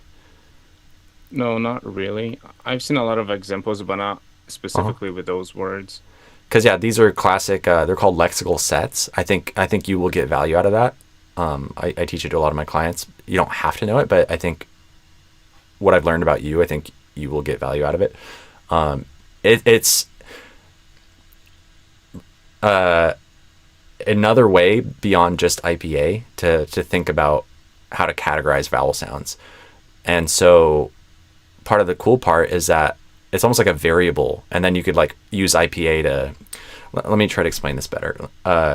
My kit vowel sound is going to be slightly different from an Australian's kit vowel sound or a British person's kit vowel sound. Like each accent, when they say a word that goes in the kit lexical set, this category, you can almost like have an audio file where you like copy paste how they do their vowel sound in that word or those words. So like we can put in the kit lexical set words like it, this, his, any word that has this identity, this type of vowel sound, but the way that is realized, like the actual specific sounds that any person does when they say those words, can be different from accent to accent or moment to moment. But what you could do is you could kind of like take this chart, and then you could like record an Australian speaking words that would go in this category, where for me in my accent I say like kind of a E sound. They might do something slightly different. And then we could do that for the words in this category, words in this category, words in this category. And you can have like a little sound file for each of these. And then you can like go through and play them in here, like American accent versus Australian versus Brazilian. And you could compare for like the main vowel and consonant categories. And there's going to be allophones, there's going to be variations, but like for the main kind of version of these, you could expose some of the key differences that create the accent by thinking of it in this way. Does that make sense? Yeah, totally. Yeah. Awesome. Could And you'll you notice I pronounce added them? consonants here too, because they can also act as vowels. Go, and you're going to ask a question. Go ahead. Can you pronounce them? Yeah. Fleece, kit, dress, trap, comma, goose, foot, strut, lot, face, price, choice, goat, mouth, ow. And then, Oh, got it. those syllabic consonants will show up like ul, where there's arguably no other vowel in that syllable, and they're acting as the vowel for that syllable. So something like water or bottle, you could argue. One exercise I usually do is just taking a symbol, an IPA symbol, and then I throw it on. I throw it in ChatGPT, and I ask, give me 10 words with this specific sound, and like I keep studying only one sound separately. Awesome. 10, 20, 15, I don't know. And then you A can lot of contrast times in a them, row. minimal pairs. You could take key contrasts and learn to hear and say the difference. Fleece versus kit, dress versus Exactly. trap, goose Yes. versus foot. And so if you go to tubesa.com/T is the short version, but training.simpleamericanaccent.com. I'm starting to build out, I built an app for my clients that I'm always, trying to make better over time, but this is like kind of the free version of it for anyone who's not a client. And I'm trying to add more good stuff here over time too. So there's limited examples here, but you can see it's a little bit different than what I just showed you. It's missing the syllabic consonants and comma, the schwa, but it's got most of the things here. So if you click on these, you can see normally I have more examples of words and stuff, but this is, just the kind of starter version for now. But you can see some example words for each of these. And then if you click on the blue generate practice phrases, it will put it into ChatGPT automatically. Nice. Give it a second. And it makes practice phrases and kind of highlights them using the code formatting. So just to like inspire you, you could do this on your own too. You could set up a ChatGPT, like a custom GPT or a prompt that you copy paste. But I just, did a little bit of code to pre-fill this. But yeah, you can generate infinite practice phrases. ChatGPT is amazing.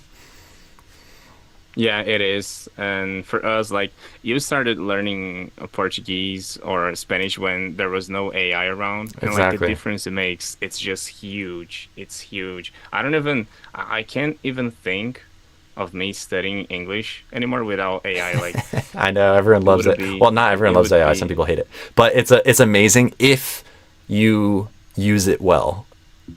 yes. It's Because yeah, awesome. there's Like, you can skill generate involved any kind of text in any kind of context, and with a voice chat. filter for any kind of. Do you use voice Yes. chat? Because that is, I think, Not as underrated. much. Not really. You should use it for because written English is one thing, but spoken English is another, and Yeah. they're related but separate skills. And I think it's you have a artificial, but basically a native speaker with infinite patience, ready to talk to you whenever you want in ChatGPT voice chat. And it can Exactly. and you can give it challenges where like you say, I'm going to talk about, give me a random topic and then I'll talk about it for 60 seconds. And then I want you to tell me how I could do it better and like highlight any grammar issues, And wow. you could, Yeah, that's awesome. That's an awesome prompt. Yes. yes. So with some smart prompts, you can do anything that you, I don't want to make too bold of a claim, but there's a lot of stuff that you would, pay a tutor or a teacher to help you with and give you feedback on, where if you're smart about Yes. prompting, you can still get help from people, but like now you can become more independent too, and you can do a lot of it by yourself with ChatGPT, like really well. And you have to True. filter through it. Once in a while you may disagree with certain things, it may hallucinate, whatever, but like it's going to be really helpful if you use it well. Yes. ChatGPT can be kind of weird sometimes and wrong, but in Yep. general, like, it's awesome. It's awesome. Exactly. Alex Maceda in the chat. Hello, teacher. Good afternoon. How you doing? Doing good. How are you? Let me know if you want to hop on for accent coaching. If you're Brazilian, already doing well with English, and you want an American accent, I invite people here on Zoom if you're interested for accent coaching live. And then, yeah, how about you, Vinicius? Anything else on your mind? So far, no one Not else really, has asked to just join, so we can keep, to whatever Yeah. point, as long as it's helpful. Yeah, I'm just so thankful for this moment. Like, I really appreciate it. I appreciate your job, and I appreciate that you know the kind of stuff you know as much as you know, and you're like exposing yourself in social media, and you're teaching people all the knowledge that is very hard to get yourself with no help. And like, that is Yep. amazing. Trying to help. Yep. And obviously I have a business behind it, and I'm always, that's part of why it's cool that we're able to do this live where there's an audience is I'm helping you, but as a bonus, this is helping other people watching now live and other people who will see the replay. Hopefully it's helpful for many other people Yeah. and yeah, Yeah, and in it's in nice. less than an hour, you had already taught me a lot of stuff that are gonna stick with me, that are gonna be Awesome. stuck in my mind for a while, and like, so it's definitely worth it to have you as a private tutor.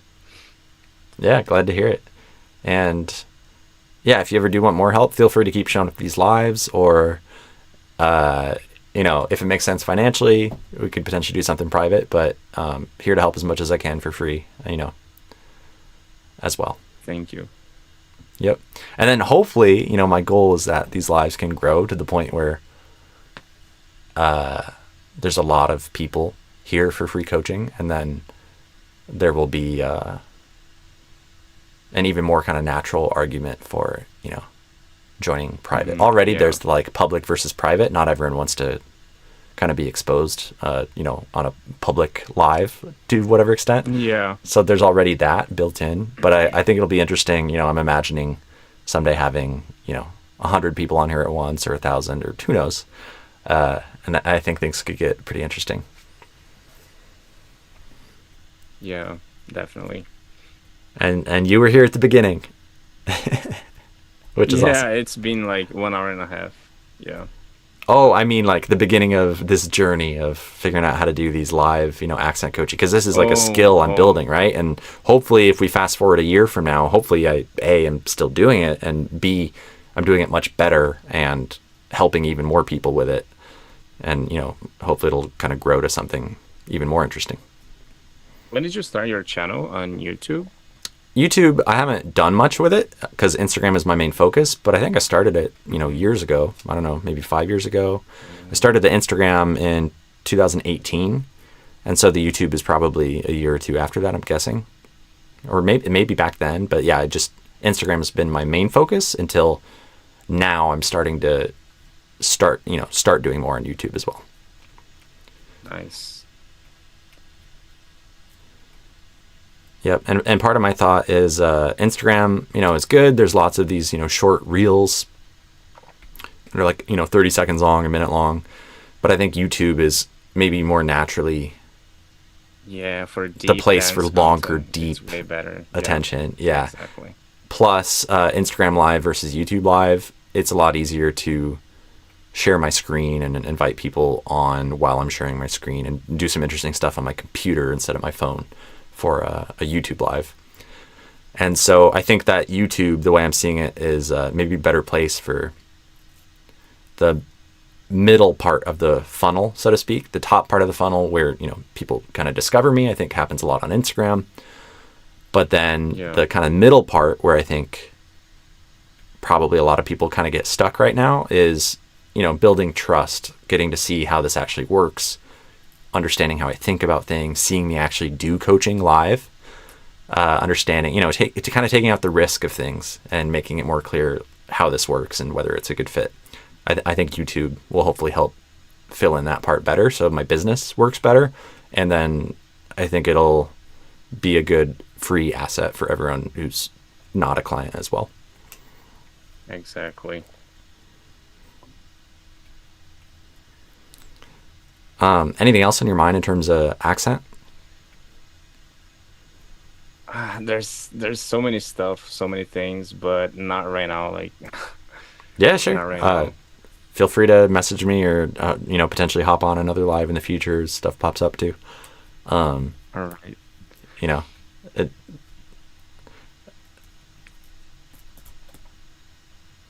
yeah, I was going to add something else, but I basically already said it. Yeah. Every time I talk to you on Instagram, you answer, like, you're pretty responsive. So that's awesome. It all depends on the person. There's some people I'm not as responsive with, but part of me being responsive with you is I can tell that you are pretty deep into this stuff and interested, and that if I give you some advice, that I think you will get benefit out of it because you're actually taking pretty deep action on things. Yeah. But thank you for your time, teacher. I don't know Happy to help. your real name. Yeah, I'm Will. I just realized. And yeah, no Will. worries. It is on my profile, but I think it's not super obvious in some cases. But yeah, it's Will. Yeah, thank you, Will. Thank you for your time. Thank you for everything you told me. Happy to help. And for anyone watching, it's totally worth it. His content is amazing. He knows what he's doing. And thank you once again. I gotta go now.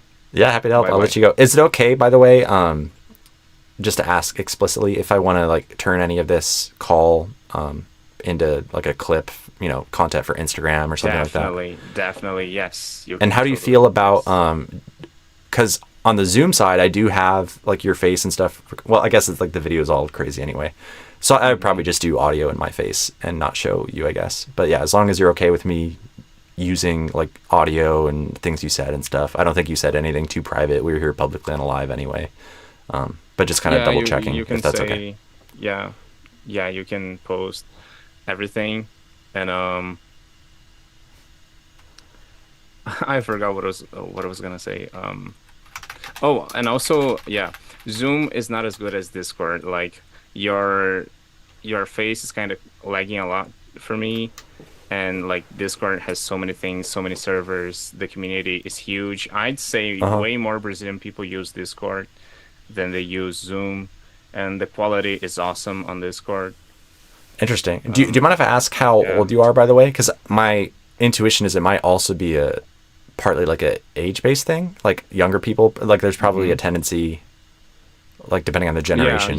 younger people usually use Discord way more, Yeah. and older people they use like Meet or Zoom or They send Teams. letters. Yeah. Yeah, yeah. I'm 22. Yeah. So yeah, that matches my existing belief, whether that's right or wrong. But yeah, I think Discord is interesting. But yeah, most of my clients use Zoom already. But also a lot of my clients are a bit older than you, already, kind of established in their career or living in the US or whatever. So it depends on who I'm helping. But yeah, I think Discord is interesting regardless. And it's cool to know it's maybe not just audio, that they've got like video and stuff too. And I'll have to explore it more. Yeah. You can DM me and I can like teach you how it works. I can show it to you. Yeah, like how to I'm definitely discover gonna good show you communities and servers. stuff, how discovery works over there. Yes. Yeah, you might know some tips for navigating, finding good places. Yeah, I'm gonna send you a lot of links, and if you want, actually, if you want right now, I can show it to you. I can. I don't know if you can. I mean, Potentially. Like for you to share your screen, or yeah, right now for you so and do you want to for show just everybody me, or watching. I do you don't know want it to be on if the that's live? Because we possible. can put it on the live if you want.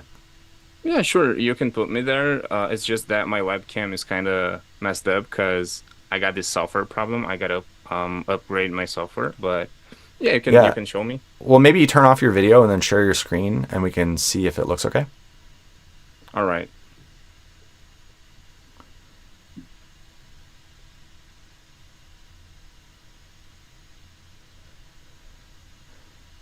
And someone here in the chat said, yeah, you should try Discord. Probably not the best idea in the future because they're going to ask for ID verification when you register for an account. But if you teach younger people, Discord is better. Yeah, and that's where it may depend because I do think there's a bias towards, because of the amount that I charge. I think usually it'll tend to be people who are a little bit older than probably the age range that uses Discord as intensely, who are like already kind of established in their career and are able to afford it. So I think probably most of my clients, I think, will already be on Zoom and not necessarily on Discord. But I think it's an Yeah, to interesting be place honest, to I explore. have this. I've had this experience of showing Discord to older people, and they don't have any problem with it. Like Uh huh. they learn pretty fast. You just tell them, "Hey, click on the green um button," and that's how it works. It's pretty simple to get a call in there and Yeah. to show your face and all that stuff. Yeah. Yeah. I've used it. I'm just not like a power user. But yeah, I stopped sharing my screen. You should be able to share yours, and then I'll see if I'm able to share that to YouTube. All right. And then Maria Maju pela Europa said, em 2 horas e meia, eu quando saio do trabalho eu posso participar. 2 horas e meia Central Time ou que fuso horário? Because, yeah, I am thinking about what time to do these lives.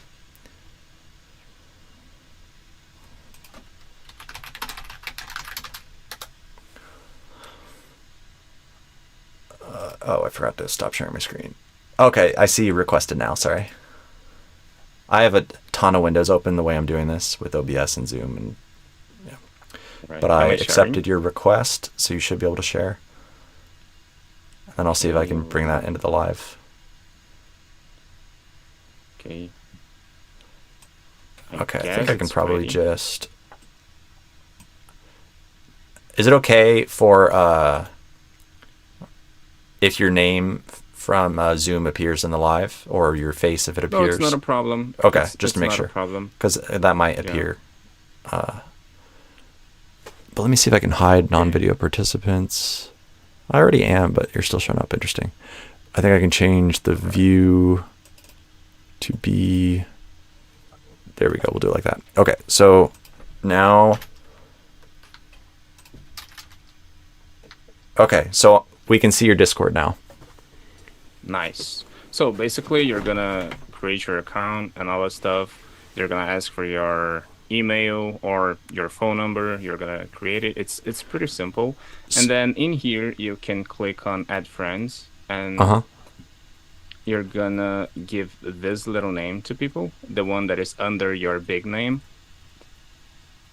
Gotcha. I think a Or lot of the you can- basics Yes. I'm probably okay with, but the key areas I would ask about is discovery of interesting, whether it's communities or people. Let's say I want to find a bunch of interesting Brazilians to talk with in voice chat in Portuguese, and maybe where they don't even know that I'm an American, but I can just like appear in communities that are Brazilian where they're talking about whatever, like not just talking about languages, but talking about stuff, you know, life, hobbies, All right. some specific topic, you know, aerospace engineering. Like they might be serious people having like serious discussions about things, not just, you know, trolling and stuff, but like how can I join interesting places, interesting communities? So you come over here on Discover, and then you click on Search. You can also check these servers over here. There's a lot of communities like Genshin, Minecraft, Midjourney, all types of communities. And then you come over here and you type Brazil. Yeah, and a lot for of example. game. It looks like a lot are around video game stuff. But yeah, you put in Brazil, nice. And then yeah, I can think of what other Yes. keywords besides Brazil. So probably like keywords that are in Portuguese. Yes, So maybe exactly. And like you also have tools on Google uh-huh. that you can use. Let me try to find it. Let me change my... Like instead of My searching within screen. Discord, searching on Google. Yes, exactly. makes exactly. sense. So Because Discord where my brain would go is either I'd use Google, or within the Discord search I might try specific keywords that would find stuff in Portuguese, like Brazilians, like maybe desenvolvedores, yes. you know, for like Yes, software so- communities. How do I change my screen? Are you sharing a screen or sharing a program? If you just click on the share I'm screen, trying to- the green button at the bottom or top of your screen, you should be able to change what you're found it. sharing. Entire screen. Okay. So there's a screen. There's a website called Disboard. So Oh, nice. basically, on Discord, you can only find the main servers that are already big.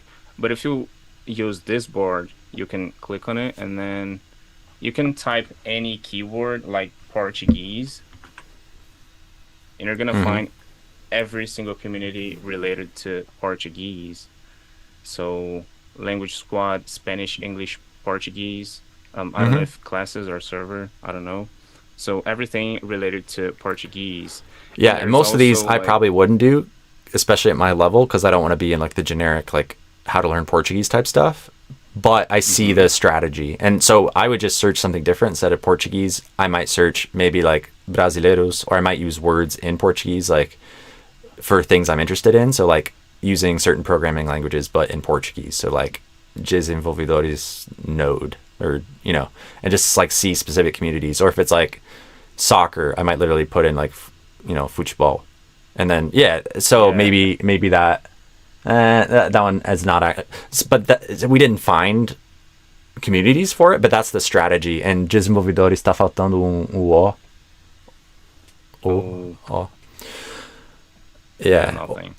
Or if you delete node, just do desenvolvedores, or you know, different conjugations of that. Desenvolvedor, Nothing as well. yeah, I Yeah. would have thought there'd be something. But But like, oh, English also. There was a filter there that said English in the drop down. Back on that. really, Uh huh. let me see. Portuguese, Brazil. Oh, makes sense. Yeah. Yeah. Developers. Aí sim. So now we found, I saw at least one, and I think multiple. You know, I have to read them a little deeper, but these are potentially places I might join and just, you know, hop in a random like audio room if people are chatting live or however it works, and just start hanging out and then maybe start talking. Yes, and for people wanting to expose themselves to American English, I'd recommend the main American servers like Chill Spot, I guess this is the name, or Chill Bar. Chill Bar. Or Chill, just Chill. So if you type Chill, you're gonna have these three main servers. That Discord. There's a lot of creeps over there, but I mean, there's a lot of cool people as well. It's up to you to choose. There's always going to be yeah, these may or may not be the types of places I want to go, but I see where I see the idea. Yes, and these two servers, Chill Zone and Chill Bar, they are awesome. There's a lot of American people, mainly American people, of course. There's people from all over the globe, like Europe, Asia, and the Middle East. I see a lot of Aussies there, people from Australia, and not as many people from Brazil or from Latin America, but a lot of American people, like a lot. But yeah, it's a big community, so I'd imagine there's people. A benefit of a big saying community is that there's probably often active voice chats, so you can join like 24/7. Yeah, there's a lot. I can actually show it to you. Let me join the server again because I left it. Because I do spend a lot of time here, and if I don't leave them, I'm gonna just keep wasting a lot of time. So yeah, tons of stuff. Are those all audio rooms? This is a room.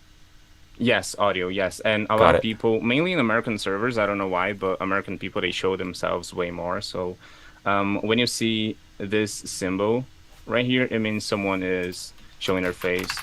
So there's a lot of people online right now. And there's a lot of servers, like just a lot of servers in general. That's awesome. A lot of people. Yeah. So if you just so this is a good. You're gonna be there. You can talk. When sometimes I focus on accent for people already speaking English well, right? So I don't really do like the general English or how to learn English from zero or beginner to intermediate or stuff like that. But in the past, sometimes people have asked me, or they've had the objection of like, oh, I'm in Brazil, so it's really hard to talk with Americans. I don't know Americans. I don't know how to find people to talk with. And I've always believed like, quem quer dá jeito. Like we have the internet, like, yes. But this is a good specific resource of like, there are tons of Americans already talking online, and you just have to go where they are. And this is one of those places. And maybe, some communities might be weird. Some people might be weird. So you have to filter through it and find where you resonate with. But it's kind of like Clubhouse, the app. Like you just have to find the right spaces. But there are people 24/7 talking right now, native speakers hanging out and talking, and you could go join them if you want to. Yeah, you could also try to find servers that are specifically made for non-native speakers who want to learn the language. So I'd say the main ones are Spanish English learning server. There's a lot of people from South US because of Spanish, so they want to learn Spanish. People from Texas, nice. Louisiana. Right, and the English Hub. The English Hub is global, so there's a lot of random people from random places: India, the Middle East, Europe, sometimes America. A lot of Brazilian people, and this main English server, that got almost 1 million users. It's basically a lot of Brazilian people. A lot of Brazilian people. Like, it's taken over. It's a Brazilian server. No, but of course, there's a lot of people from other countries, yeah. So yeah, these are nice tools. See, I've been using English for quite a while, and now I feel like I need listening. Because in my level, I feel like it's getting kind of weird. I'm getting tired, and my accent is kind of showing more, and I'm forgetting more words. I'm starting to feel like... Oh, like right now in this moment? On the live? Yeah, right now in this moment, I don't feel good speaking. I need to listen. I still think you're doing great, but I know what you mean. I've felt that myself in a lot of moments in life. So yeah, that's normal. But yeah, awesome. Yeah. Thanks for showing this. Yeah,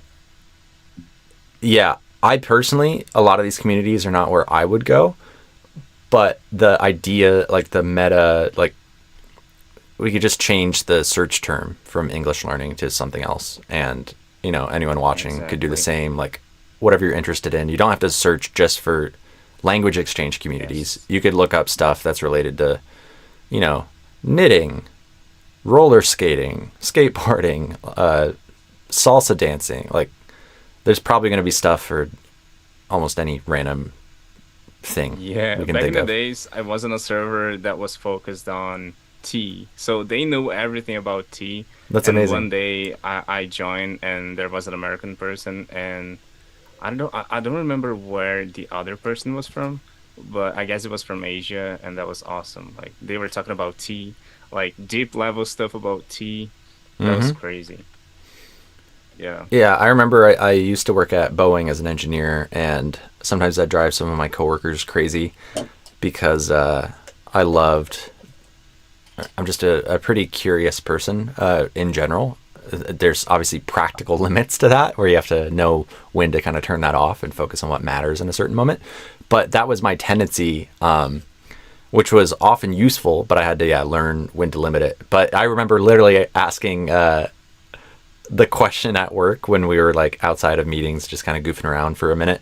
Someone was talking about tea, and I was like, "What is tea? Really?" And the person was just like, "Really, Will?" Like, but that's the way. Like, I love thinking about that stuff, and it makes sense to me. Yeah, there are communities where people have gone super deep into what is tea, how is it made, where does it come from, what are all the varieties. Like, if we really like Yes. come into it with an open mind, there is a very deep rabbit hole that to me is very satisfying in almost any topic where you could be like, what is the history? Like, why does this exist? We take it for granted. Whatever is around you, if you look around the room, these objects Yeah. are near us, but each one of them has a deep history, like around that type of object, why it's designed the way it is, but also that literally that specific exact object in front of you, like it got there because of specific things that brought it there. Like every material, in theory, you could trace it back to an exact like place in the earth. Like, okay, plastic. What did the plastic come? Like, where did that come from? What factory or whatever was it made in? What were the raw materials used to make the plastic? What were the names of the people who like ran the machines, built the machines that created the plastic? And yeah, where did those raw materials come from? Like, what specific parts of the earth? Some of that may not be traceable specifically, but there is an actual answer, even if we can't figure it out. Like, there is a specific story, like for every atom of that object that eventually ended up in front of you. And I think like that's part of my interest in engineering, is understanding kind of the function and form and the history of everyday objects and questioning the world around us instead of just taking it for granted, being like, what if it was different? Why is it this way? And yeah, I love that. So that is what I thought of when you said Yeah. there's a community for tea, is like, I'm glad that exists. And of course it exists. But yeah, I love that the internet allows very deep niche things to exist, including my business. Like, I'm also doing something pretty specific that if the internet didn't Yeah. exist, it would be hard for me to do this, living in Chicago with this specific of a focus. So I'm very thankful that, people with very niche interests can find each other using the internet nowadays. Yeah. And to be honest, people who can like keep the conversation alive, people who can make questions, people who are interesting and like they like deep stuff, they're pretty valuable on Discord because like there's a lack of interesting people on Discord. So most of the time, people are just jumping from room to room, trying to find someone interesting, trying to find people talking about something cool. So like being the kind of person that knows how to have a conversation is pretty valuable on Discord. Awesome. And I got another person ready to join. So Nice. I may switch over to them here in a sec. Anything else on your mind before we kind of wrap up? No, Will, just thank you. Thank you so much for your time and for everything you taught me. See you next time, I hope, and talk to you. Yeah, happy to help. Let's see. How do we stop you sharing your screen? I think maybe I can. There you go. Awesome, man. Happy to help. And yeah, keep in touch, rooting for you. And you're doing great. Keep going. Thank you. Bye bye. Bye bye. All right. Derek, or maybe Deriki. You can tell me how you pronounce your name. Let me. I guess I'm still sharing Zoom, but I minimized it now. Are you there? You're muted, so I don't hear you yet. But if you unmute, there should be a button in the lower left.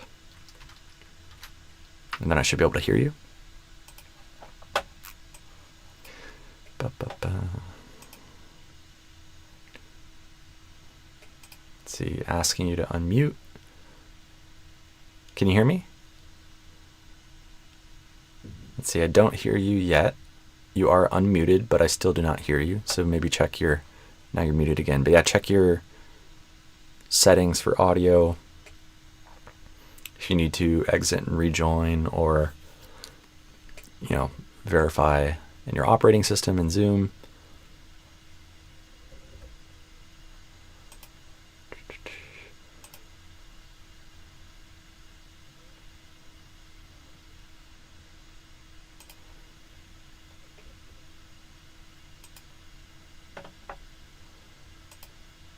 All right, let's see.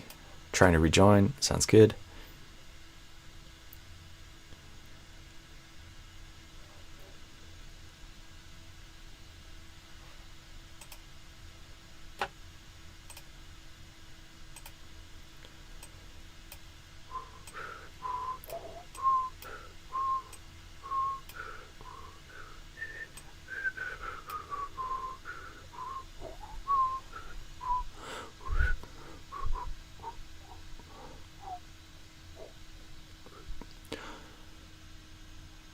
Let's see, Maria was saying, circling back to the timing. So you're saying 4 p.m. for me. I might be able to do a 4 p.m. live. I don't know if I'll do it today, but maybe next week I'll do a 4 p.m. or something. Let's see, we got 8 people here currently. Awesome. Let's see, B Gringo says trying to log in on my computer. Awesome. I'm here waiting. So I should see you in the waiting room on Zoom as soon as you're in, and then I can accept you again. And we can help you with accent. Hopefully things will work. While you're doing that, I guess I will ramble on about some accent stuff. And everyone here, feel free to use the chat. This is, live and interactive. So if you want to join, let me know in the chat. If you have questions about accent, let me know in the chat. If you want me to analyze a little bit of audio of you speaking, let me know in the chat. So there's different ways I can help you, but I'm here to help. All right, Derek, let's see if I can hear you now. You are unmuted, but I don't hear you yet. Check your audio source, the little caret, a setinha, ao lado do microfone, do símbolo do microfone. There we go. I think I'm hearing something. I think I heard background noise for a second. Now I see you. Me. Hey, yeah. I hear you too. How's it going? Do you hear me? Some return over here in the sound. Do you hear me or not yet? I hear you, but I hear you twice. Oh, let me check my settings. I don't know if it's you or me. The last guy, I don't think he was hearing me twice, so it might be you. But I'll try to double check my settings. I think I'm changing like the configuration over here of the sound and speaker. Okay, I'll reset my audio settings as well, just in case.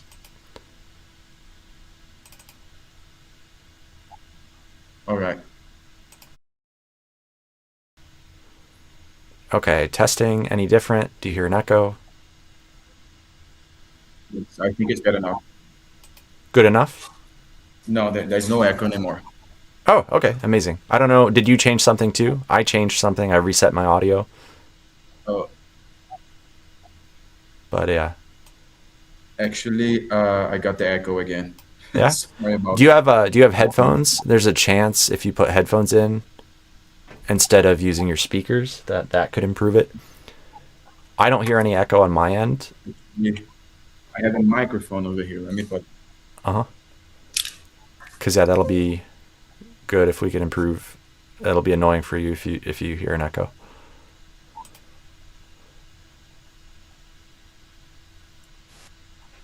So let me see, it's better now.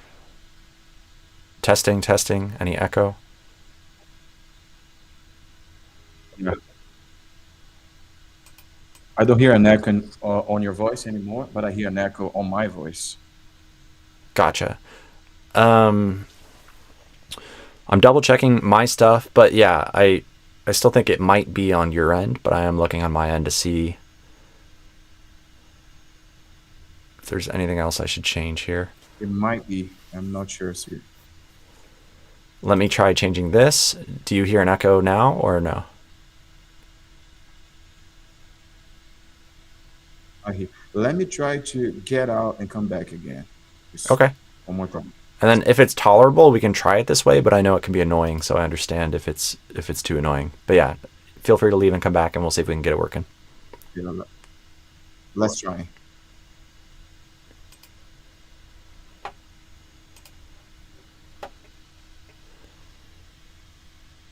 Confere se o YouTube tá aberto. Ah, boa! Talvez seja isso. Se ele tá na live ao mesmo tempo, com o Zoom aberto também. Talvez seja isso. Vamos ver.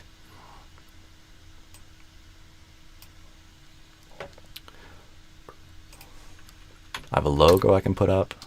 Ooh, fancy. Whee! Learning to use technology. All right, let me admit him again.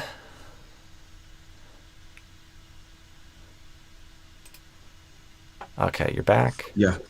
Sorry, how dumb I was. It was the YouTube. Yeah? Oh man, I didn't think about it either. So neither of us thought about it. But hey, that's a good checklist for me in the future. You're not going to be the only person who has that issue. I guarantee other people are going to make the same mistake. So don't feel dumb. But yeah, thank you, Maria, for reminding us. Yeah, that's why I was hearing it twice. Yeah, makes sense. Awesome. So sir, I really like your videos. Uh-huh. You know, I get a lot of tips, you know, from you, and I try to apply it in my speaking as well. I'm an English teacher, but also I'm still have an accent, you know. Yeah. It's not something that I try to working on it, you know. With my students, I try not to overwhelm them with this, you know, when they are beginners, For sure. you know. But it's something for sure I like to work on, and I for sure appreciate your advice. Yeah, maybe I can kind of share a couple quick thoughts about like teachers and students and my imperfect perspectives around that when it comes to accent. Because there's stuff that I believe, but maybe not everyone believes it, and so maybe just commenting on that real quick could be helpful. First of all, I think anyone who does want to try to sound like a native, I think can be amazing. There can be downsides to it, of course, but like if there's a student who wants to sound native, I don't think that is necessarily a bad thing. I think some people are almost like rejecting that too automatically and can kind of I don't know. For some students, I think even if a teacher like kind of is negative about that, they might have the energy where they're like, screw you, I'm going to do it anyway, and like still, you know, do what they think is best. But I think in some cases you might have, like I had a teacher when I was in 5th grade who kind of killed my love for reading fiction books, which was sad.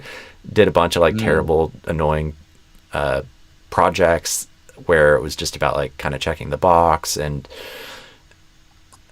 so I think sometimes, depending on how teachers approach things, they can either like grow the passion of their students or almost like extinguish it. So I think it's an interesting thing of like, how do we validate without like forcing one conclusion, like realize every student has their own goals and their own values, and how can we like encourage them in the direction of their dreams, kind of, without like clipping their wings and telling them it's impossible or it's a waste of time or, you know, whatever it is. So I think some students may want to sound native, others may not care. And so, yeah, how do we kind of gently guide them in useful ways without like, yeah, kind of suffocating the flame, the spark of interest, if that makes sense.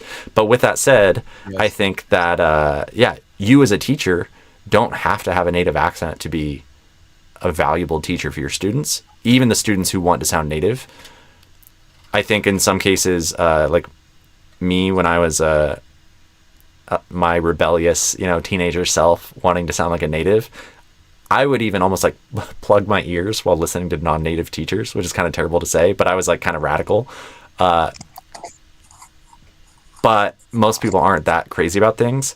And so I would separate things. And I don't know if this is helpful, but I just wanted to kind of share some of my thoughts, and then we can see where that takes us. I think there's a difference in teaching between the sort of the teaching versus modeling would be one way to put it. That's how I think of it anyway, of like, if someone wants to hear how a specific type of accent sounds, and if you happen to either be able to simulate that accent pretty accurately, or you are a native speaker of that accent, then you can potentially kind of model that accent. But if you're not able to simulate it very accurately, then when you attempt to demonstrate or model that accent, then it will most likely have some gaps compared to how a native speaker of that accent would do it. But any teacher, no matter where they come from, could always still play an audio file of a native speaker of a given accent. And so like, you don't always have to be the model as the teacher for a given target accent if a student is interested in that. And you also don't always have to have a native speaker model. Like, your accent can be a useful model for a lot of students, unless you have a student who is obsessed about sounding 100% like a native, and they're very like radical about how, their choice of model. But then maybe they wouldn't be your student anyway. Yeah, I don't think so. Yeah. But I just wanted to offer that as a distinction of like modeling versus teaching. Does that make sense, first of all? Yes, it makes sense for sure. Sorry to interrupt you. Do you have your camera on for me? Good question. I don't think I do on Zoom. I do on the live, but now you should see me. Actually, no. Let me share my screen differently. I have a complicated setup with Zoom and OBS, but I can share it. Give me 1 second.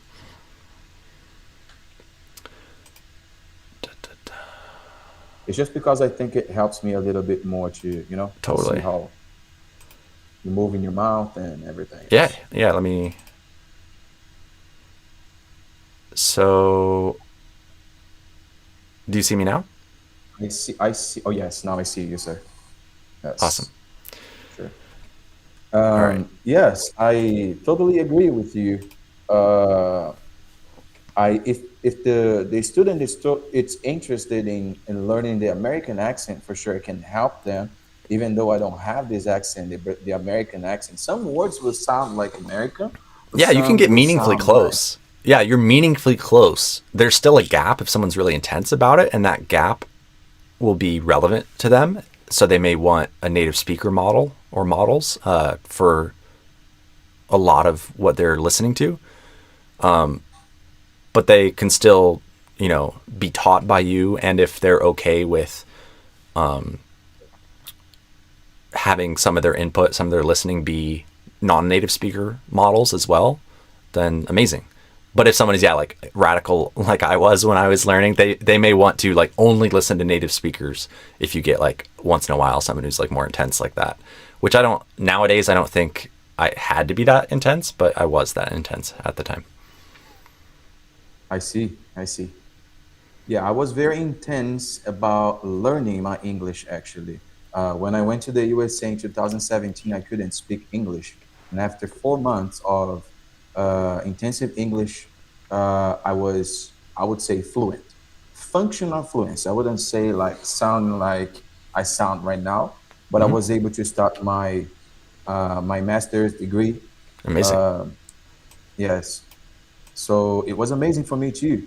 If someone told me before, oh, you're gonna be fluent in only 4 months, I would say to them, you're tripping, bro, for sure. But yeah, it was possible. I wasn't so comfortable like I am right now, but along 5 years, I was studying in the U.S., working and everything else. I could get the confidence that I needed to speak, more fluent, I would say. Awesome. And also about the accent, one thing that I offer to my students in a mentorship program, actually, that I offer to them, promising to them in 6 months to be functional, fluent, or I give the money back to them. You know, Nice. I bring people that I lived with in the U.S. During the time I was studying at TBU. I don't know if you know that university. But the time that I was studying over there, I lived with Americans, Indians, Koreans, uh, Nicaraguan. I don't even know how to say that. Someone Yeah, from Nicaragua, Nicaraguans, I think. Nicaraguans, yes. Yeah. Also Mexicans. I got a little bit of accent from everyone, you know. Yeah. And those people, I bring them to conversation oh, sorry, for conversation classes, and you know, people can have contact with different accents and not only the Brazilian accent that I have. That's awesome. Yeah. Yes, What is your that's goal good. personally? Because yeah, to be, I guess where I was trying to start out, it's like to kind of level set, like see if we're on the same page. Of like, I don't personally believe that as a teacher you have to sound like a native, first of all, but that if you want to, for yourself and or for your students who are interested in that, for whatever reason, that is still a thing that is available for you to move closer and closer in that direction to align your accent in English or an accent that you can perform in English when you want to bring that closer and closer to so-called general American accent pattern. And my I assumption like if that you're on idea. here for the live is that you're interested in sounding more American, but I wanted to, I never want to force that. So I was just kind of checking, like, what is your goal? Are you trying to sound more American or what are you interested in? Yes, for sure. I would love my accent to be more American, you know, and also be more clear to Hmm. who I'm speaking to, you know. Yeah, So amazing. the Yeah, and also I love the way the American accent sounds very how can I say fluent, you know, but linked. You know, the words are linked, some expressions, you know, everything else that I learned of new, I try to improve my English and put it in my talking every day. You know, I'm always learning some new expressions and trying, you know, to use it in my speeches and also teach them to my the people I mentor. You know, Amazing. So you want to dive but in? you can also I was looking for your advice. You know, you can critique. You know, I always confuse critique and criticize. You know, I'm sure you're gonna give my some good advice about my English, and that's why I wanted to be here with you in this, you know, video call. Yeah, amazing. So I recorded some of what you've been saying the last few minutes, and we can listen to some of that recording together. The quality may not be perfect because it's probably capturing my microphone as well. But we can listen to some of your audio together, and I can point out some of the things I'm hearing in your pronunciation slash accent slash maybe as a bonus, like if there's some overall English, like the words, the vocab, the grammar, something that jumps out. Yes, for sure. But my main I'm focus, pretty sure I is make the mistakes. sounds. Go ahead. What'd you say? I'm pretty sure I make mistakes. Even though I'm an English teacher, I make mistakes. Sometimes I see my mistakes, but I made a promise not to come back to fix everything that I make mistake. You know, of Yeah, mistakes. amazing. Yeah, we're human. You don't have to be perfect to be helpful, to create value, to help others. So, Hmm. yeah, totally okay to not sound exactly like a native or an educated native all the time, 100%. Yeah, it's okay. But yeah, I Yes, for can sure. point out some of those things that I notice. So let me share my screen and we can look at some of that together. Okay, can you see my screen? Yeah, I see it. Awesome. And hopefully on YouTube, folks can see it there too. So this is about 4 minutes of audio, and we can jump into some random parts in here. When the background goes kind of black, that means my mic was temporarily muted, so we should have slightly better quality audio. So we'll start there, and we'll just see what we hear and what jumps out. Actually, before we do that, I'll just point out 3 things I wrote down, and then we'll listen to the audio. So beginners, to, and advice are 3 words I wrote down while you were talking. Beginners was right at the very beginning when you joined. I think you said begin instead of begin. So E versus I in begin. So I do a I. Begin. Begin. Beginners. Okay. Yes, for sure. I said begin. Begin. Yeah. Yes. And a lot of this stuff is, the classic arroz com feijão bem feito. Like, you already probably kind of know better. You know that this is a thing that can happen, but it's just either applying it to new words that you didn't realize you needed to do it in that word, or you already knew you should do it, but you don't have the habit and it sometimes slips. Yeah, sometimes I know that I sounded like with a Brazilian accent, but when I'm trying to speak fluent and Amazing, not, yeah. not to freeze in my speaking, I don't care much about Yep. it just because I don't want to be stuck, you know, in my Yeah, conversation. perfect.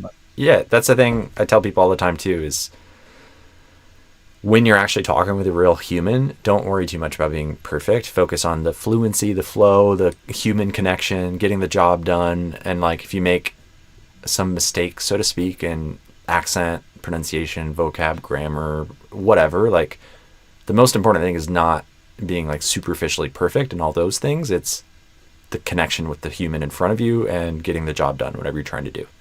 And so focus on that. See. But I got this one now. Begin. Yeah, begin. Yeah. Begin.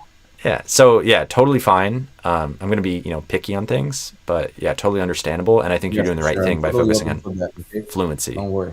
Yeah.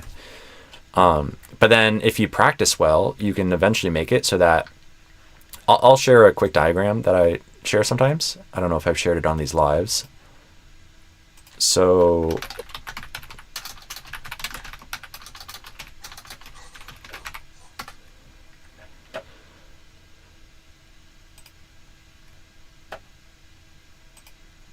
this one. So you can ignore the labels on the right intuition, blah, blah, blah. Just focus on the ones inside the pyramid.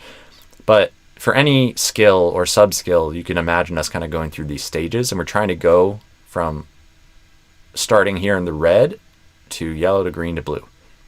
The ultimate goal is blue. And so it's like there's these two variables. One is conscious versus unconscious, so the level of awareness that we have.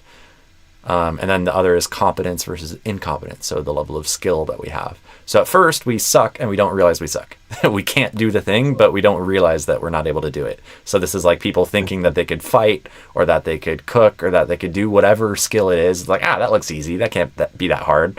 And then they start trying to do it. And at some point we reach the yellow part where we're like, oh, okay, I see. This is, there's a whole thing. It's kind of complicated. Okay. And so I would argue every part of accent, it's not just overall accent, but it's like every individual sound, every word. There's like all these kind of sub skills.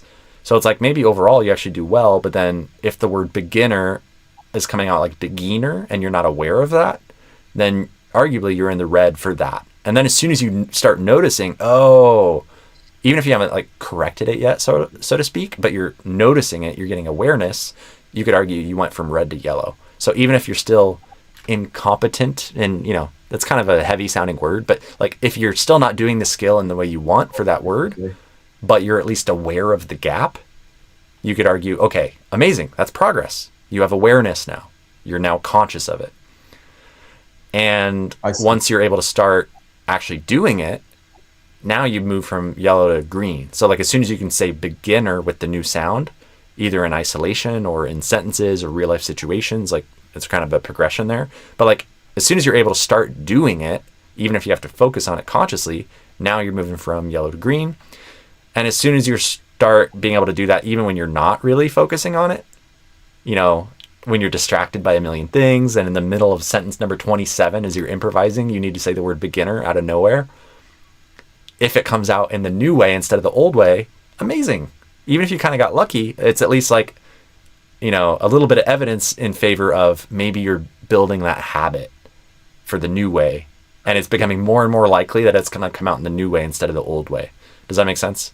And so you're starting to get into blue as you do that. So that's kind of my mental model for accent work or any skill or sub-skill, is kind of trying to move up this pyramid. And so that might be helpful for you and your students too, but yeah, go ahead.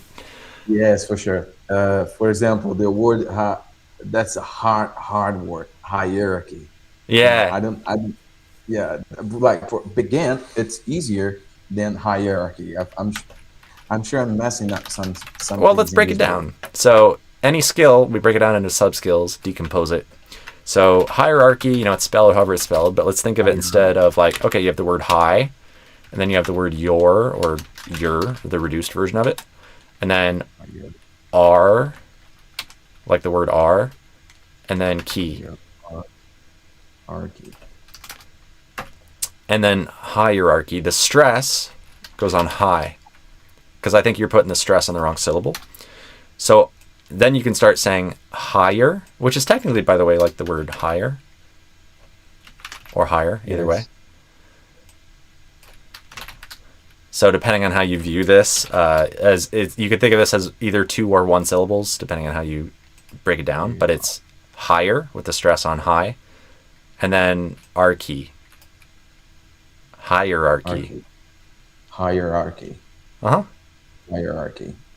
Does that make it easier? This way, I'm pretty sure it's not in the blue part of the pyramid anymore. At in some minutes, it's gonna come to the green again. I'm conscious about that, but I can't use it like. Yeah, no worries. No. You're good. I mean, another way to draw this that I sometimes draw. Let me open up something from my Google Drive real quick.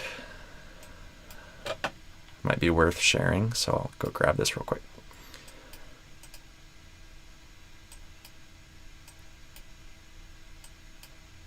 I've seen you speak very good Portuguese. Thank you. That's the thing you do, break down the words and practice them. Are you asking how do I learn in Portuguese? Yeah, as if you do the same. You break down the words and try to practice them in an isolated way. Exactly. Só que eu faço de uma forma muito mais doida também, tipo, a um nível... Bom, nem sempre, mas quando eu tô realmente fazendo bem feito, é um nível de obsessão muito perfeccionista. Porque tem níveis, é uma coisa fractal, talvez seja a palavra certa, que tipo sempre dá pra... Tipo fractal, uma coisa, não sei se você já viu esse tipo de imagem, que é uma coisa meio que infinita, assim. I see. É uma coisa que tem... É tipo um rabbit hole, bunny hole, que você... É infinitamente profundo. Você entra e tem mais nuance, tem mais detalhes que estavam escondidos. Aí você olha um pouco mais perto, é tipo um microscópio, like if you have a microscope. Se você olhar essa parede e você segue dando zoom, zoom, zoom, zoom, zoom, você vai começar a ver umas bactérias, umas células, umas coisas doidas, sei lá. E aí depois, atoms, molecules, sabe? Tem detalhes infinitos, quase. I see. Muito e eu bom. vejo o sotaque um pouco assim também, tipo, depende do nível... Cadê? You are a perfectionist, for sure. Yeah, right? It depends on how perfectionist you want to be. But you can always like zoom in deeper and be perfectionistic at a more zoomed in layer. And so at whatever point you're happy, amazing. But there's a lot of detail. It's like, imagine if you're going to try to be an artist who's going to draw or paint a drawing, a painting, in a way where you're trying to make it look like a real photo, where when people look at it, they think it's a photo. I see. Fractal. That's a new word for me, even in Portuguese. Yeah, it's kind of a fancy word that not everyone knows in English or Portuguese, but it's a useful concept for like kind of infinite detail. I got the sense of it. Also, your own is perfect. I have taught Portuguese to an American friend for 1 year. He just married a Brazilian girl last year. He's able to speak Portuguese, and for sure is one of the syllables that is most difficult for Americans. Yeah, it's tricky. I've worked on it a lot. I probably mess it up sometimes still, but it was good now, and I heard it. Very good. So like, here's the pyramid, right? And then one interesting way to think of this is we could plot these colors on a grid. So now competence is here, consciousness is here, and the pyramid assumes that you go in this pattern, red to yellow to green to blue. But if you notice, the starting point is here. So the starting point is here in the red, and the ending point is in blue. So technically there's a shortcut. If we were able to take it, it's like, why do we have to go to yellow and green? Can't we just skip from red to blue? Like the shortest path would be a line from here to here. And I would argue sometimes you can. And that maybe as a baby, maybe to some extent that's how we learn. I don't know for sure. But like, we're not consciously like, you know, reading a book and doing grammar exercises as a baby. And like, you know, the way we learn as adults, we don't do like, the way I understand it, babies are doing a lot more that's maybe less conscious, less like analytical, and more of just like absorbing it. And their brain is kind of figuring out patterns, almost like statistically, like getting familiar with certain things. And so as adults, it's harder to access the same, you know, way of learning. But as much as we can, we can try, right, and see how far we can get.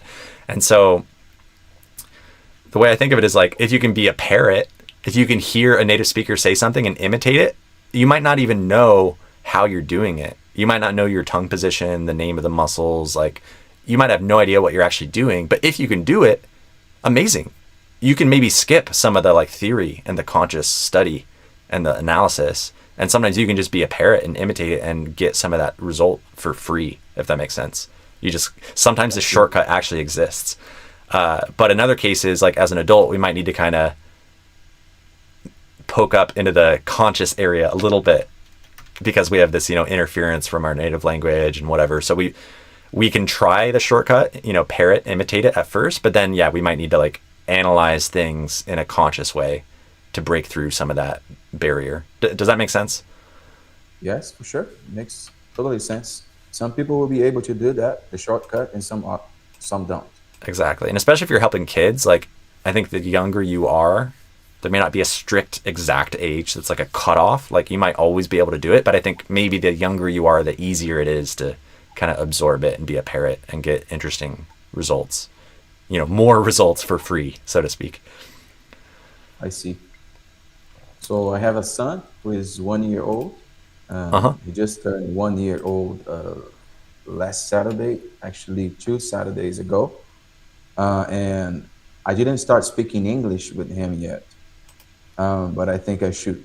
I'm speaking more Portuguese than English. I think that's something about you were saying over there. Yeah. Do you live in Brazil or the US? I live in Brazil right now.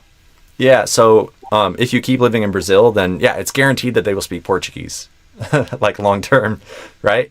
Yeah. What's not guaranteed is English. If they grow up in the US, it's the opposite. But yeah, I think it's interesting to try to raise bilingual kids, including the environment you're providing at home. But yeah, eventually they'll go to school and be exposed to other people besides, you know, their immediate family. And then that is a really powerful thing that you like almost can't escape. Like, it's basically guaranteed whatever the language is that's spoken in like in public outside the house, in the world they, you know, go and live in outside the house. They will learn that language even if you don't teach it to them, basically. But I'm not, you know, an expert on raising bilingual or multilingual kids. There are people who have looked into that deeply. And so if you don't already follow people on Instagram or read papers or like there's resources out there. I don't remember specific accounts or anything, but I know they exist. And if you're interested in that, I would go actively go find some of the top Instagram accounts and start following that, so you get it in your feed and stuff. And then if you want to go like try to read science or books, like there's probably some good, you know, papers and books and things if you want to dive deeper, or YouTube videos. You know, I would just start swimming in that if you're interested in that. Yes, for sure. Yeah, thank you. Yes. Yeah, you're welcome. All right, you want some accent feedback? We can dive into the audio here. Awesome. So yeah, we talked about beginners. I'd mentioned 2 in advice, but you know what, let's just dive into the audio because I think we'll find some other good stuff here too. Advice, I think the thing was just you might have put the stress in the wrong syllable, like advice, and I would say advice if I remember right. I think maybe that was the issue. Yeah, I said advice. Yeah, and also instead of ad, I don't have to say it gets reduced because it's unstressed and it becomes kind of id, almost like a advice. Advice. Advice. Okay. Yeah. All right, let's hear some of what you said here. I try to. Might be a little quiet. I'll bump it up a little. I try to. Now it's clipping slightly. I try to improve my English and put it in my. So put. Improve my English and put it. My English and put it in my. Put it.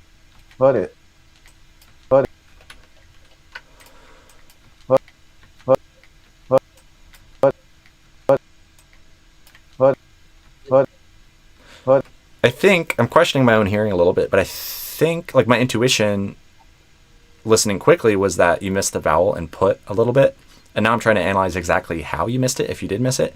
I want to say maybe at least at the beginning of the vowel, you were a little bit towards a... Let me show you. So this is my imperfect modeling of vowel space.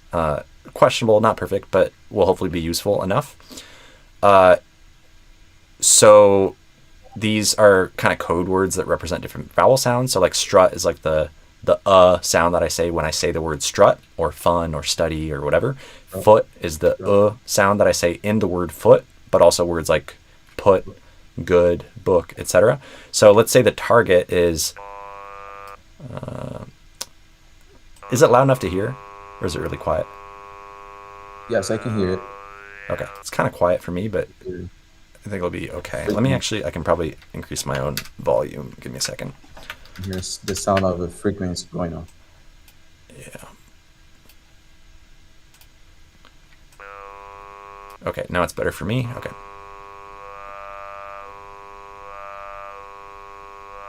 So I think that's the contrast to be aware of for the word put, because I think at the beginning of the word put, I was expecting to hear something more like, and I think you did a little more like, at the beginning of it, like put, instead of put. Let's hear the audio again to kind of check that. Put it. Put it. Put it.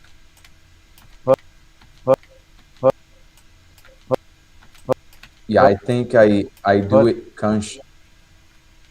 I think I do it consciously, like the sound of the U in this word as because I thought that was the right way of saying that, but now I'm just doing the difference.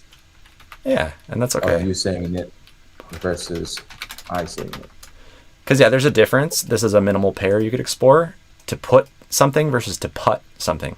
So to put, that's the most common word. You may not have heard of putt, but if we look up like mini golf, putt is another name for it. And so putting in golf is when instead of hitting the ball really far, you get, the short distance, you putt the ball in. So that's putting, putt. Okay. And that's with the sound, like in strut, fun, one, run, putt. And so you kind of did something like that, and we want to aim for the foot vowel sound in the word put. So that's the same vowel sound as in good, book, Foot. Yeah, put. Put it. Instead of put it. Is it? Not right? yet. So instead of we want to do Put it. Yeah. Put it. Put it. And we also don't want to go too far, because now we could add, this isn't,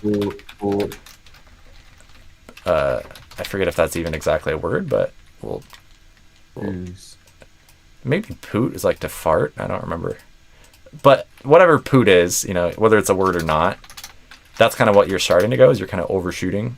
Let me not even look that up, because who knows what it'll, just in case. But you were kind of overshooting. My gosh. So you're starting to go from put to poot a little bit. Okay. It's very similar. I see the difference when you show it.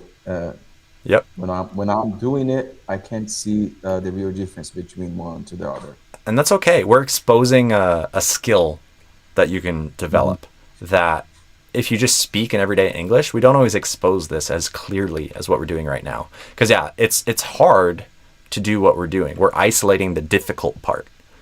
In everyday speech, context will save you. If you mess this up a little bit, usually people will still understand you, and it's not the end of the world.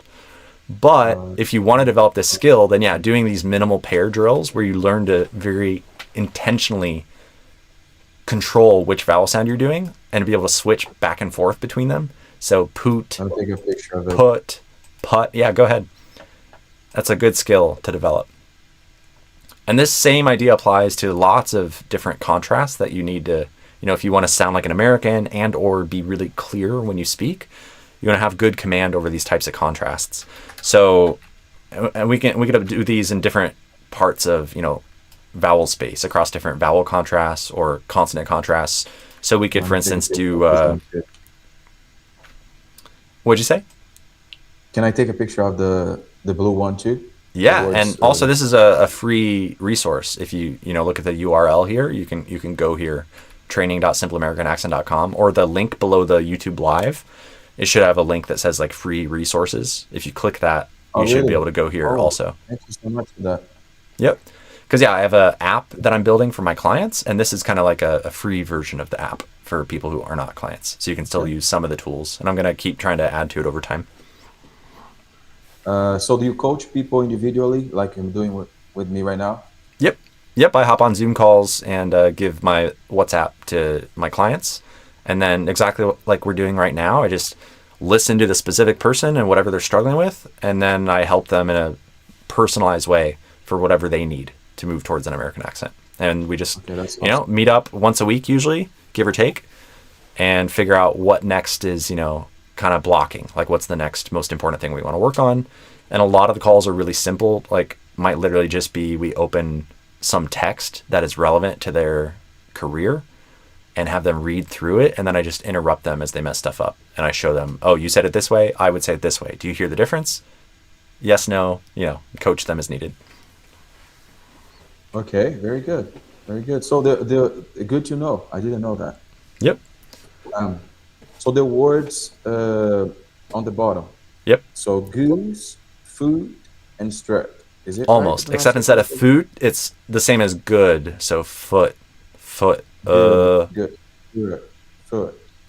Yeah, and you'll have to train that skill to like kind of copy paste the sound to different words and keep the sound the same.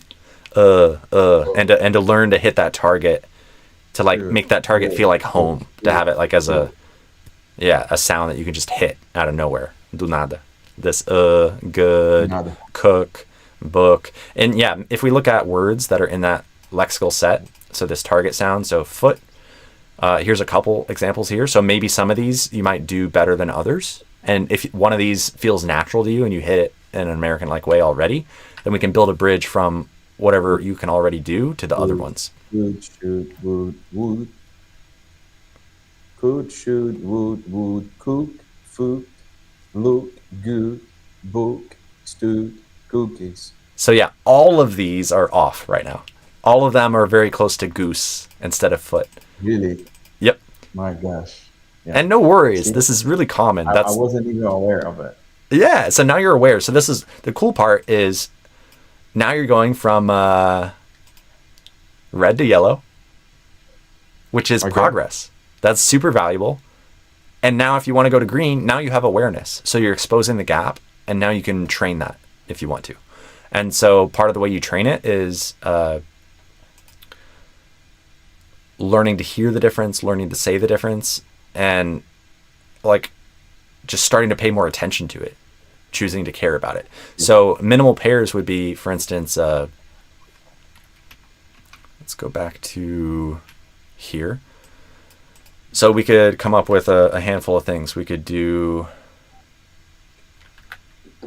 nuke versus nook. Some of these are going to be kind of weird, like not super common words, because we kind of have to do that for some of these.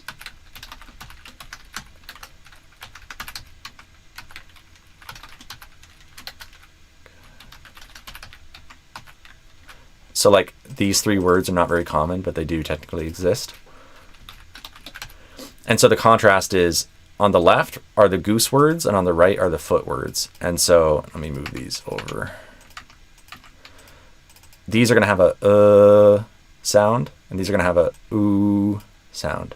So the sound is kind of a more relaxed version of the oo sound. Because if we look at this chart and you imagine schwa as being a kind of relaxed sound, kind of in the middle of the mouth, you can almost draw a line between goose, foot, and schwa, like all being on the same line. Like foot is kind of like halfway between goose and schwa. So if you think of goose as being like the back of your tongue is going up really high and your lips are kind of doing a bikinyu a little bit, foot is like if your lips are basically neutral, like not really doing a bikinyu, as far as I'm aware. And then your tongue is just like on the way towards schwa, where it's like kind of relaxed and just doing nothing. So like if you go from back of the tongue being really high for goose, and then you start moving towards schwa where you relax it, and you just stop halfway, you'll be at foot, give or take. So if I go,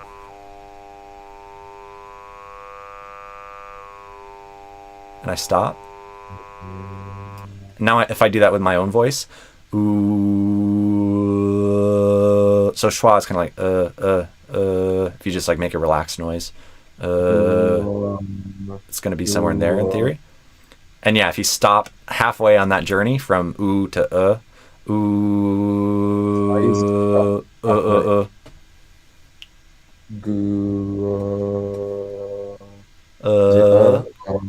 yeah, Once somewhere you in do there. it, I can hear it. Once you do it, I can. That's the mimic. easiest, is when you have immediately heard it as a reference sound and it's still in your memory and you immediately imitate it, then you can access it. The challenge is to eventually build sort of a bridge so that you have that living inside of you and you don't need to hear it to imitate it, where you can just like in a vacuum, in the shower randomly with no audio, where you can just produce it accurately, like, and the source is you instead of depending on native audio. Does that make sense? I see. Yeah, it makes sense. For sure. And it takes practice, but over time, if you focus on it as this kind of new skill that you can start training, it is a trainable thing. Like you can do that. It just, it takes practice. And you can use tools like Youglish to help, by the way. Have you used Youglish? Have you heard of it? Oh yes, the YouTube video that you can hear people. You can look it up for words, right? Exactly. So if we put in a random word from that category, with that vowel sound, the foot vowel sound, like good is one of them. And again, if you go here to the app, target sounds, foot, you can see a couple example words here. So you could put in any of these into Youglish. And then we hit US. Actually, instead of good, let me show you another thing. So what if we use minimal pairs instead? So any of these 4 here, or I put a few in the app as well. You can see some of the pairs here. Look and Luke is another one. We'll use that. Look and Luke are even more common. I forgot about those, but we'll use that. So here's a cool way to practice that you can do on your own, that I tell clients to do sometimes, but you can do, for free. It's valuable. Just open up Youglish and search the first version of a minimal pair, one of the words. So we'll use look, and I'm clicking on US to do American accents. And then we're going to duplicate the tab, just open it, again, and put it as a new window. And now I'll put them side by side. And now the second one, instead of look, we're going to put in Luke. So it's going to be the other sound. And now I'm going to search that. You say look. I would say maybe Luke. No, Luke. No. Yeah, so both of these you probably need to tune if you really want to sound American. Probably neither of them sound exactly American right now. And so part of it is, first of all, just learning that there is a difference and trying to sound clear so that people can tell which one you're saying. But then just being able to be understood does not mean that you actually sound American when you say each one of them. So then it becomes like, this is where it's like, if you want to be really intense, this is where you can start doing, let me show you. So slight tangent from Youglish. But I guess just to go back to Youglish real quick. Basically, you would just go back and forth listening to these and feeding your brain like the data of here's how they say look, here's how they say Luke. And you like go back and forth to contrast them. And you imitate it and you listen and you start training your brain. This is what I did with like pau versus pão, avô versus avó. This is how you can train that. I see. Because then you're getting a more clear contrast. If you just listen to random English or random Portuguese, all the sounds are kind of mixed together randomly. But if you use something like Youglish, you can kind of cut through the chaos and organize it so you have a like side-by-side contrast. Does that make sense? Yeah, it makes totally sense, for sure. Yeah, I wasn't aware of also about those words that you have in your app. I think it's an app, right? It's a software. Yeah, it's a web app. Yep. Software, Website. whatever you want to call it. Now knowing about it, I know what I should work on. Yeah, should work on. What I should work on. Much closer. Yeah. So that's progress. Good job. Should. Yep. And you can keep working on it. And yeah, if you record yourself, this is kind of the advanced thing you don't have to do, but it's really powerful. So try to say should or shoot or whatever, but try to say it, in the new way. I'll mute myself, but then go ahead and say it, and say it like 2 or 3 times. Just make sure we get at least one good one. Okay. Shoot, shoot, shoot. Perfect. Now I'll say it in my way and we'll compare it. Should. So now, I see the difference. yeah, you already hear it. And so just by that, you could already improve it. But I'm going to show you what we can use software like Audacity to help reveal differences even better.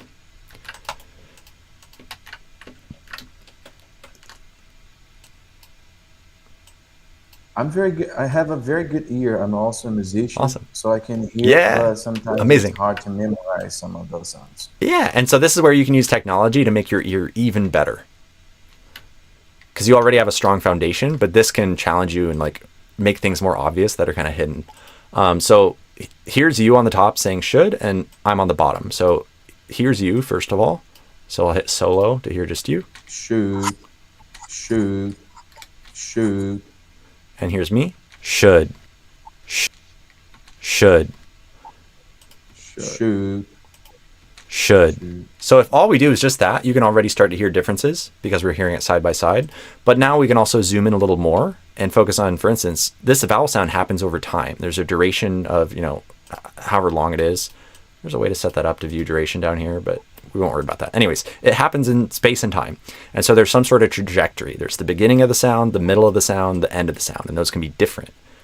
So the simple version of vowels. The beginning, the middle, and the end of the sound. How do I know? Oh yeah, you're just supposing, right? Or you're seeing something over there in the graph. Oh, so I have done this enough. I can explain it a little bit. So you can learn to kind of read this. So like when you see really bright lines down here at the bottom and kind of this organized like layers of bright lines, that's usually a vowel because the voice is on and it's vibrating at specific resonant frequencies, basically. But when you see... Go ahead. What'd you say? Are you a musician? I am. Yep. Okay. And yeah, there's a lot of crossover. You can use the same skills with sounds for accent and music in a lot of interesting ways. And the way you practice also can be very similar. The way you train, how to do a specific difficult part and then learn to transition into the rest of the song or the rest of the phrase and keep that new skill happening at faster and faster speeds.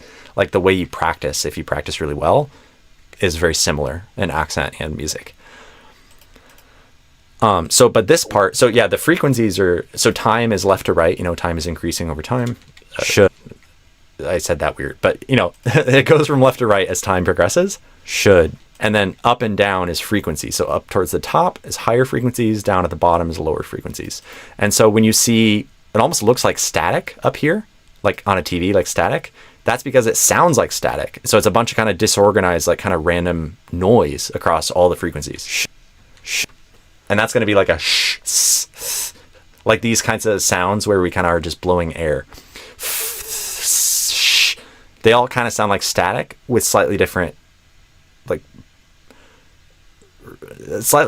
color or feel to it, but they're all like different flavors of static, and they look like static when you look at them here compared to a vowel where it's very like organized in lines. Good. Does that make sense? See, yes, it makes sense. For sure. So I can see visually here, and then there's like kind of the darkness up and down where it's basically all dark, and that's just like the silence between words. So I can see, okay, a word starts here, and it looks like it's some sort of kind of staticky consonant sound, something, and then there's some sort of vowel, and then the word ends. And so maybe there's a consonant at the ending, but we can tell the word ends. And the vowel seemingly ends here, and then there's still some like noise at the end before the word ends. We don't know what kind of noise it is, because it's not staticky noise, but it's something else is happening here. And we know, because we know the word, that it's a D.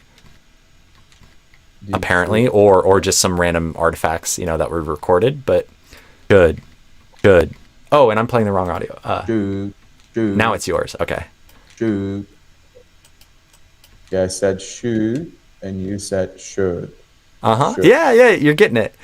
And now if we want to go back to, now that you do kind of understand now how I could say beginning, middle, end of the vowel, because I can see where the vowel starts right here, where the lines start, the bright lines, and I can see where the bright lines end here. And so I can see here's the vowel is from here to here. And then I can kind of just know like roughly like, okay, the first part, the middle part, the ending part, just like roughly. Does that make sense? It makes sense. So now, because I've aligned them in time, I can see, okay, my vowel starts here, your vowel starts here. I can put those above each other. And so now we can compare the beginning of both of our vowel sounds. So here's your beginning. Here's mine. Yours was shorter. What'd you say? Yours was shorter. The total Your vowel sound duration? was shorter. Yeah. Yeah, the duration. Yes, that's right. It was. And maybe that matters, maybe it doesn't. That's the tricky part, is sometimes duration is not that important, depending on what we're analyzing. But what we can notice is for a given window of time, like maybe this amount, we can see during that period of time, what was the quality of the sound? What type of vowel sound was it? What type of consonant sound? So like for a vowel, it's like where in vowel space is it? So like this, this.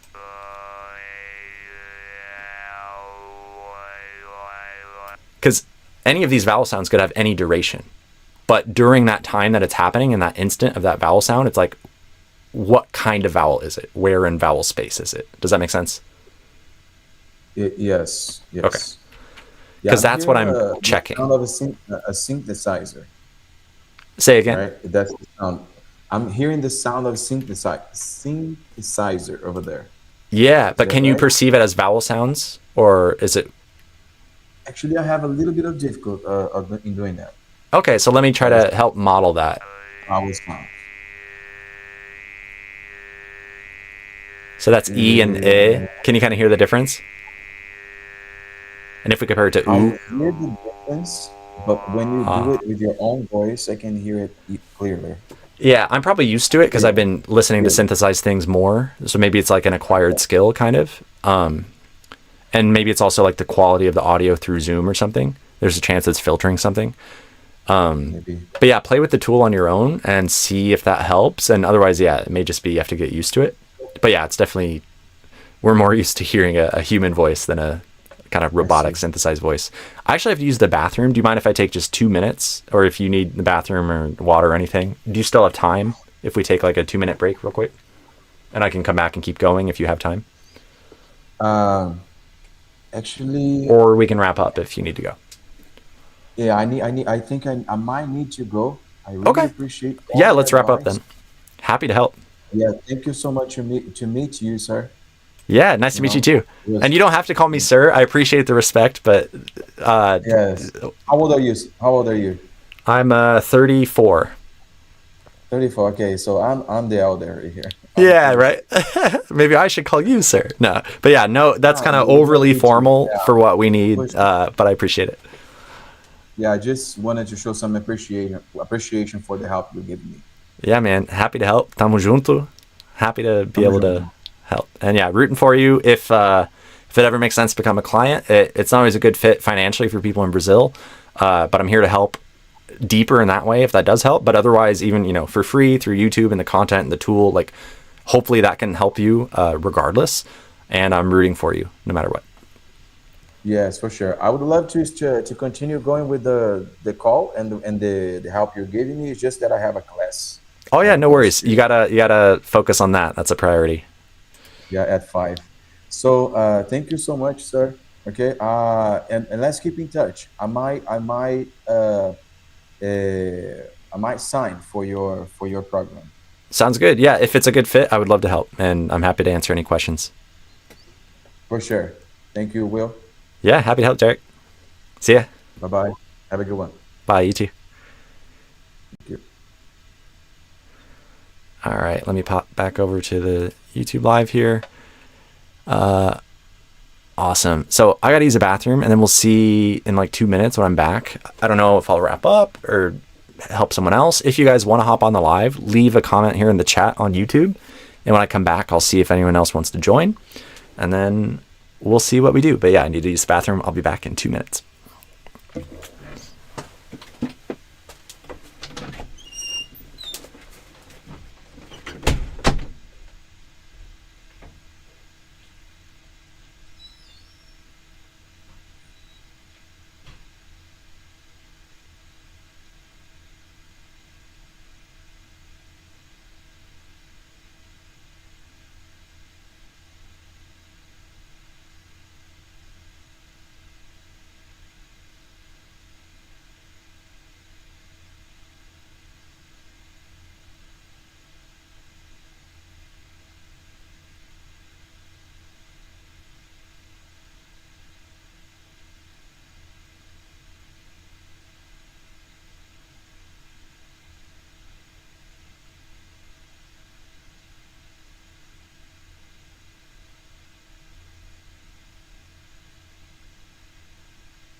All right, I'm back.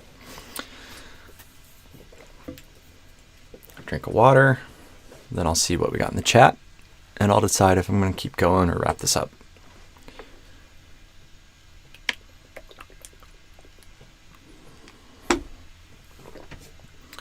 Whew. Okay. Let's see. So some stuff in the chat. I saw this comment earlier, forgot to read it. My daughter is 9 and she's basically bilingual at this point. I'm an English teacher, and what I've done is when she was about 2 to 3, I started practicing specific words with her, like horse, frog, and bear. Nice. That's awesome. Giovanna said, recording ourselves is a very fun way of checking our pronunciation. Yeah, some people think it's very fun. Some people hate it. Opinions may vary. Some people hate listening to their own voice. And I love that you think it's very fun. I think it's a very powerful way. And if you can learn to enjoy it in whatever way, finding it fun, yeah, that's amazing. Because it's, even if it's emotionally challenging, like it is for some people, it's technically a very valuable resource because you can hear yourself more accurately, I would argue, when you listen to a recording than when you just listen to yourself live, you know, with your own ears and listening to your own mouth live. And when you hear it kind of outside of your head, you don't hear the same vibrations of your skull and whatnot. And so it sounds a little bit different. It sounds a little funny at first, but that's the way the rest of the world hears you, arguably. And also you free up your attention to focus on the sounds themselves, what you actually said, instead of having to produce those sounds live and think of what to say next. And then you can also listen to it multiple times. You can slow it down. And so, yeah, recording opens up a whole lot of possibilities for more detailed, potentially more accurate listening. And let's see, you also said, yes, I think being a musician helped me with accent. Awesome. Yeah, I think there's a lot of interesting crossover there. And then you asked, do you think it's worthy or worth it to work on a specific USA accent, like from a particular state?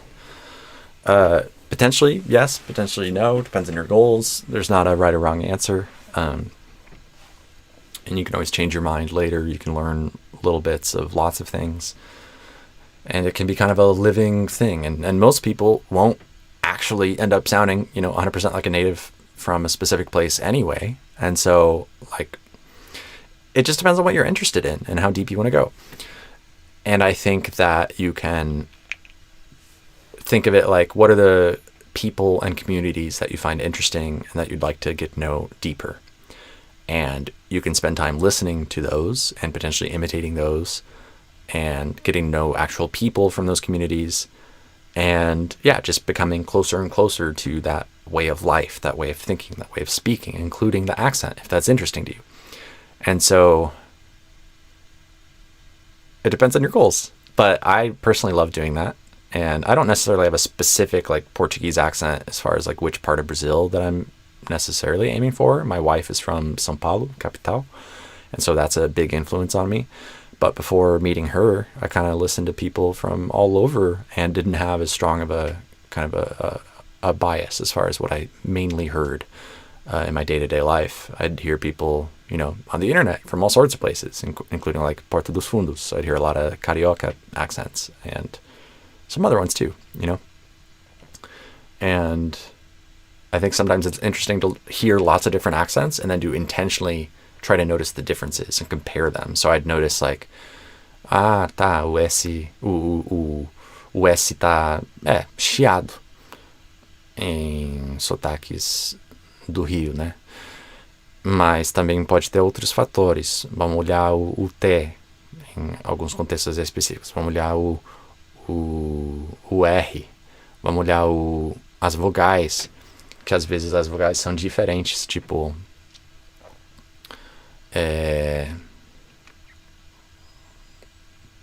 Qual é o que eu sempre...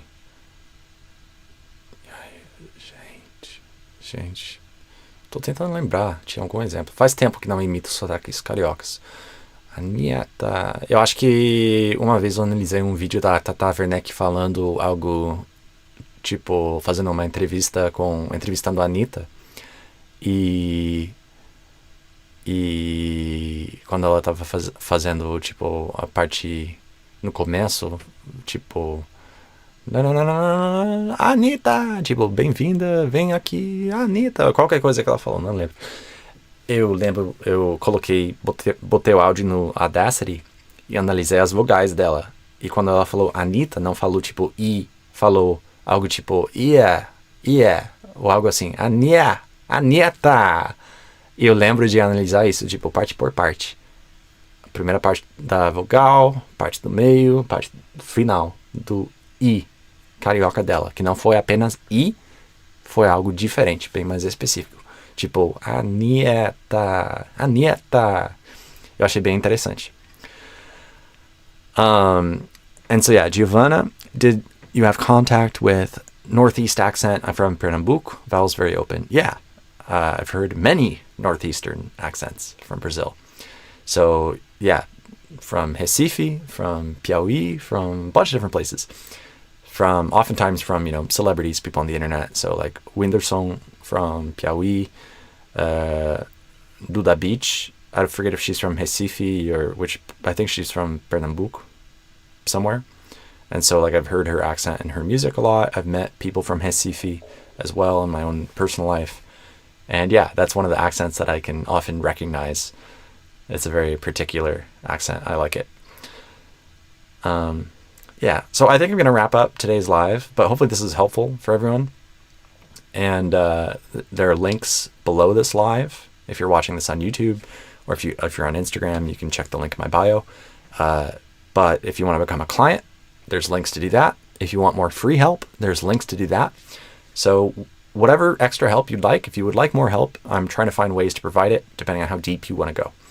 And so in the free help, you can see the app, which is the sort of the background behind me here, is I have an app, a web app I made for my clients, and I'm making some of it available for free for non-clients as well. So you can play with some of those same tools, see some external resources that are things that I didn't make but exist on the internet that you can use. Some of them you probably already know, some of them you might not. And then you can see the things that I've made to analyze specific target vowel sounds, specific target consonant sounds, see example words for each of them, potential contrast that Brazilians often struggle with. You can open up some pre-made phrases that I did not make, but someone else made this awesome free ebook with a bunch of practice phrases and stuff. You can also send these to ChatGPT with this blue button, and it'll automatically populate ChatGPT with a prompt to make some practice phrases using those words. So if you want to practice I sounds, now you can practice, is this it or did I pick the wrong one? And if you say this, eat, and did peak, then you can try to fix it, so to speak, and instead of I, do I, and say this, it, did, pick. So instead of peak, pick, kind of like fechado, instead of I, pick. And there's also some Instagram Reels. You can click on these and you can either hear me, demonstrating it or explaining it. It's kind of, not super clear what the reel will be, but, shake the magic 8-ball, click a link and see if it helps. I put some, relevant reels for a lot of these so you can, jump to some of those things I've explained in the past. And there's also this video, I think it's about an hour long, but you have a transcript and chapters to jump around to the key topics, where I discuss some different exercises you can do to practice accent. It's taken a minute to load, but it should load here in a minute. There we go. But yeah, you can jump around and see some of my exercises that I recommend you to do if you want to work on your accent. And yeah, it's loading surprisingly slow, but it should load. Some of my favorite exercises for accent training. You can watch that and jump around to the chapters and see the different exercises that you can do. And again, it's arroz com feijão bem feito. Just because you're aware of something, you can always do it better. Because it's not just about knowing about stuff, it's about how well can you actually do it and how often do you do it. So actually go try some of these things. Pick one of these exercises and go actually do it and see if you can do it better. If you're already doing it, see if you can do it better. Here's a little explanation of lexical sets, which is like a way of categorizing vowel sounds and using kind of code words to talk about them. Kind of explains a little bit of how that works and then leads you to actually using the lexical sets to describe different vowel sounds. And then yeah, if you want to join future lives, this is just a link to YouTube. Here's a link to some other resources I made where you can search some of my reels for related things. So if you struggle with the word world, you can see me explain that. Or whatever it is you're starting with TH, you can search, TH and see what involves TH. Some of them might be directly about TH. Some of them might be including TH as part of the word. But yeah, try that out. There's also a couple quick PDFs where I explain some of the key mistakes Brazilians make, as well as a quick breakdown of how to think about breaking things down into pieces as you analyze connected speech or any word. And yeah, this is kind of how I visualize as you're speaking, kind of like how I am seeing things as you talk. So it's a way to help you start to think about things kind of like me. And maybe that's helpful. And there's also some long form podcasts I've done if you want to hear a bit more about my background and sort of me debating with Hadar about how important is it to sound like a native versus not. And both are defensible. Both are amazing. And that's kind of what we talk through is, multiple possibly valid goals. And how do we think through that? And what are the trade-offs, the costs and the benefits and whatnot. Anyways, various resources. And when you're ready, there should also be a link below this video or here in the app to possibly become a client if you want. It doesn't make sense financially for everyone, but maybe it makes sense for you depending on your situation in life. And then we can go super deep, and it can be private instead of here on a public, random YouTube live.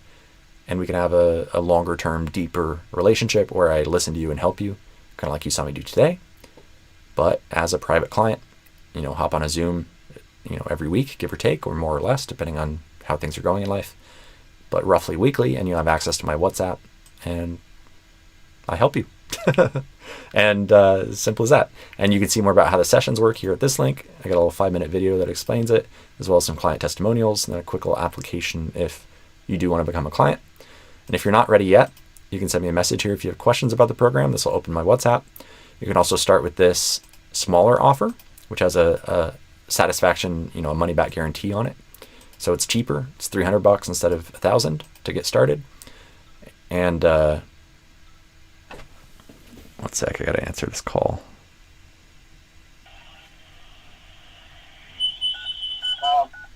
Hi, trying to open the door now. Go ahead. Getting a delivery. But yeah, if you want me to analyze your accent, before we dive deeper into coaching, you can kind of sample it. And so I'll do a deep dive, send me some audio of you speaking, and I'll do an analysis of it, or I go deep using my custom software, and I manually annotate word by word the main things I'm hearing in your accent.